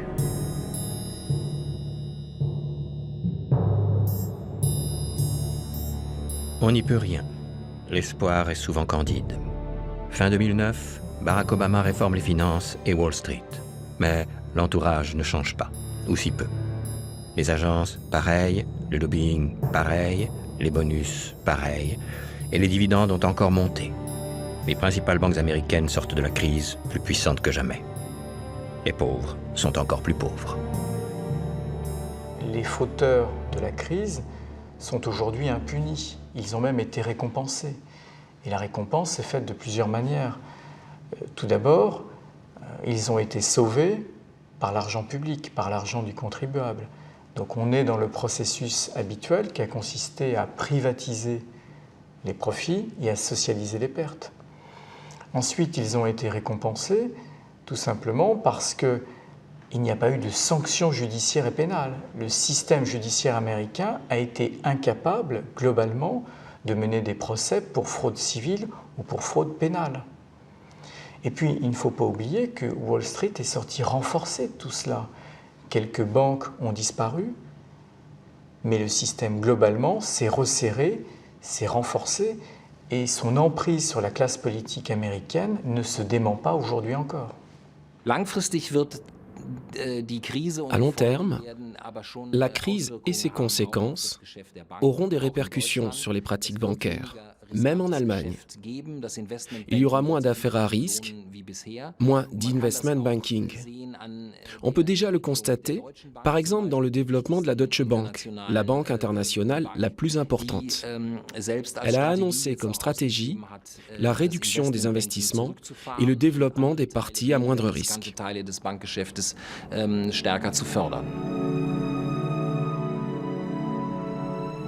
Au total, il a fallu plusieurs milliers de milliards de dollars d'argent public pour renflouer les banques.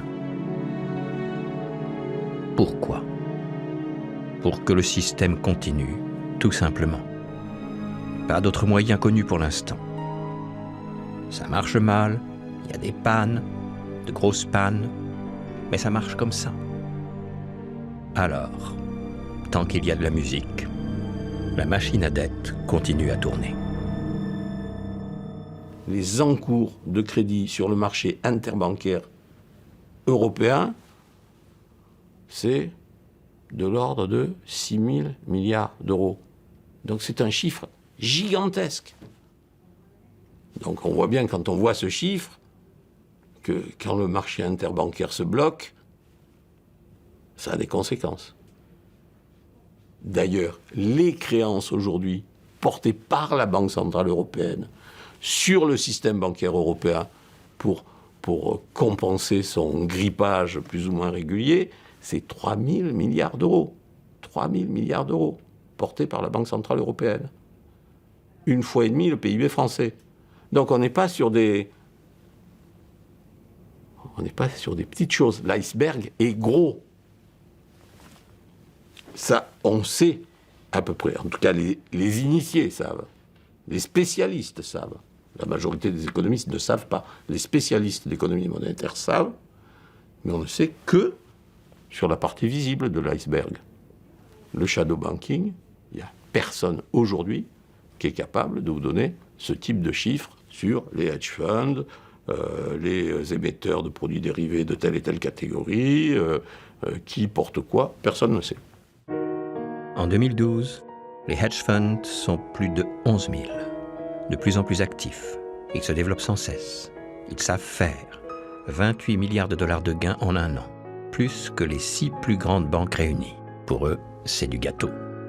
Die größte Gefahr für den Euro könnten unkontrollierte Spekulationen gegen den Euro sein. Le grand danger, Das heißt, c'est la spéculation incontrôlée sur l'euro. aus der Eurozone ausscheiden muss, besteht die Gefahr, Si la Grèce doit sortir de la zone euro, Spekulanten mit großen Geldmengen il se pourrait que des spéculateurs parient sur la déstabilisation de l'Espagne ou de l'Italie. FSF und des ESM ist es jedoch möglich, Grâce au système de soutien, dieser on Spekulation peut aujourd'hui faire face à cette spéculation zu begegnen und et donner aux États plus fragiles la possibilité de se refinancer sans passer par les marchés.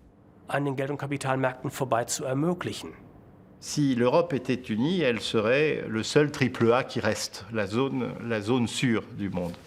Le problème, c'est qu'à l'intérieur de cette zone monétaire unique, il y a des situations budgétaires très différentes qui viennent de ce que certains pays, les pays du Nord, ont fait toute une série de réformes qui les ont rendus très compétitifs, beaucoup plus au cours des 10 dernières années, et que du fait de cette compétitivité et de leur rigueur budgétaire, mais aussi de la compétitivité, ils accumulent des excédents, et que la situation à l'intérieur de cette zone équilibrée, c'est des excédents du Nord qui doivent se replacer dans des déficits du Sud. C'est toutes ces questions-là qui se posent à l'intérieur de l'Europe et qui amènent à ce paradoxe que l'Europe, finalement, est la zone la plus équilibrée et que c'est celle où, comme elle n'est pas intégrée, la résistance du système n'est pas la résistance globale, mais c'est la résistance à chaque fois. La résistance à la spéculation, c'est la résistance du maillon le plus faible de la chaîne. Donc l'Europe ne résiste...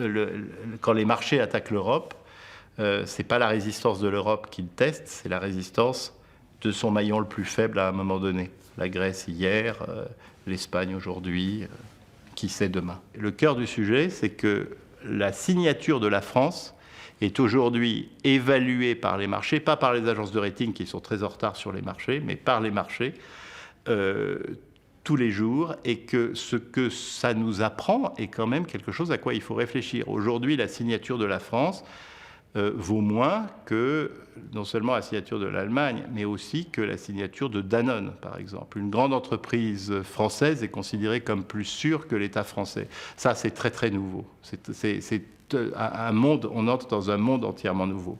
Coca-Cola est plus sûr que l'État américain. Le Maroc, mesuré sur les marchés, est plus sûr que l'Espagne. La France, aujourd'hui, est du même ordre de risque que l'Indonésie et un peu moins bien que le Mexique et le Brésil en termes de qualité de la dette. Donc on voit qu'on est dans une situation tout à fait nouvelle, qui est l'inverse de ce qu'on a connu il y a 20 ans, où les excédents sont au sud, ce sont les pauvres qui nous prêtent, ce sont les pauvres qui prêtent aux riches, puisque ce sont les excédents des pays du sud qui sont réinvestis dans la dette souveraine des riches. Et les pauvres, là, mesurent le risque que les riches leur fassent défaut, comme l'a fait la Grèce, qui est quand même le premier État d'Occident, la première démocratie d'Occident à avoir fait défaut sur sa dette. Le plus gros défaut de l'histoire du monde, beaucoup plus depuis 200 ans, beaucoup plus important que l'Argentine. C'est quand même une affaire qui n'est pas de... Donc les gens évaluent, nous évaluent, et il y a un renversement complet de la hiérarchie perçue, enfin mesurée sur le marché, c'est-à-dire perçue, des risques entre les États et les entreprises, et entre les États du Nord et les États du Sud. Donc la dette des États du Nord, qui était autrefois considérée comme l'actif le plus sûr, ont perdu ce statut. Et l'obligation sans risque aujourd'hui, ça n'est pas l'obligation de l'État français, même pas l'obligation de l'État américain, c'est l'obligation Coca-Cola.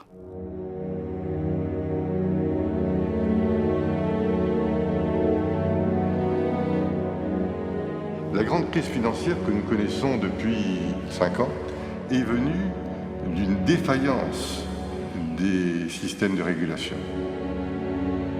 Alors voilà, les marchés, tous ces trucs financiers de l'ombre, ces combines et voilà tout. Quand ça gagne, c'est pour les déjà riches, les de plus en plus riches, qui font des fortunes indécentes et fabriquent rien de bien utile. Et quand ça perd, c'est toujours pour les mêmes, ceux qui travaillent, les jamais riches et les toujours pauvres. Courage les politiques, réveillez-vous, dites la vérité, dites que le monde n'est pas un casino. On y vit et on y travaille. L'argent, c'est pas un jeu, dites-le, ça doit servir. Moi, c'est simple, je le vois comme ça. C'est tout.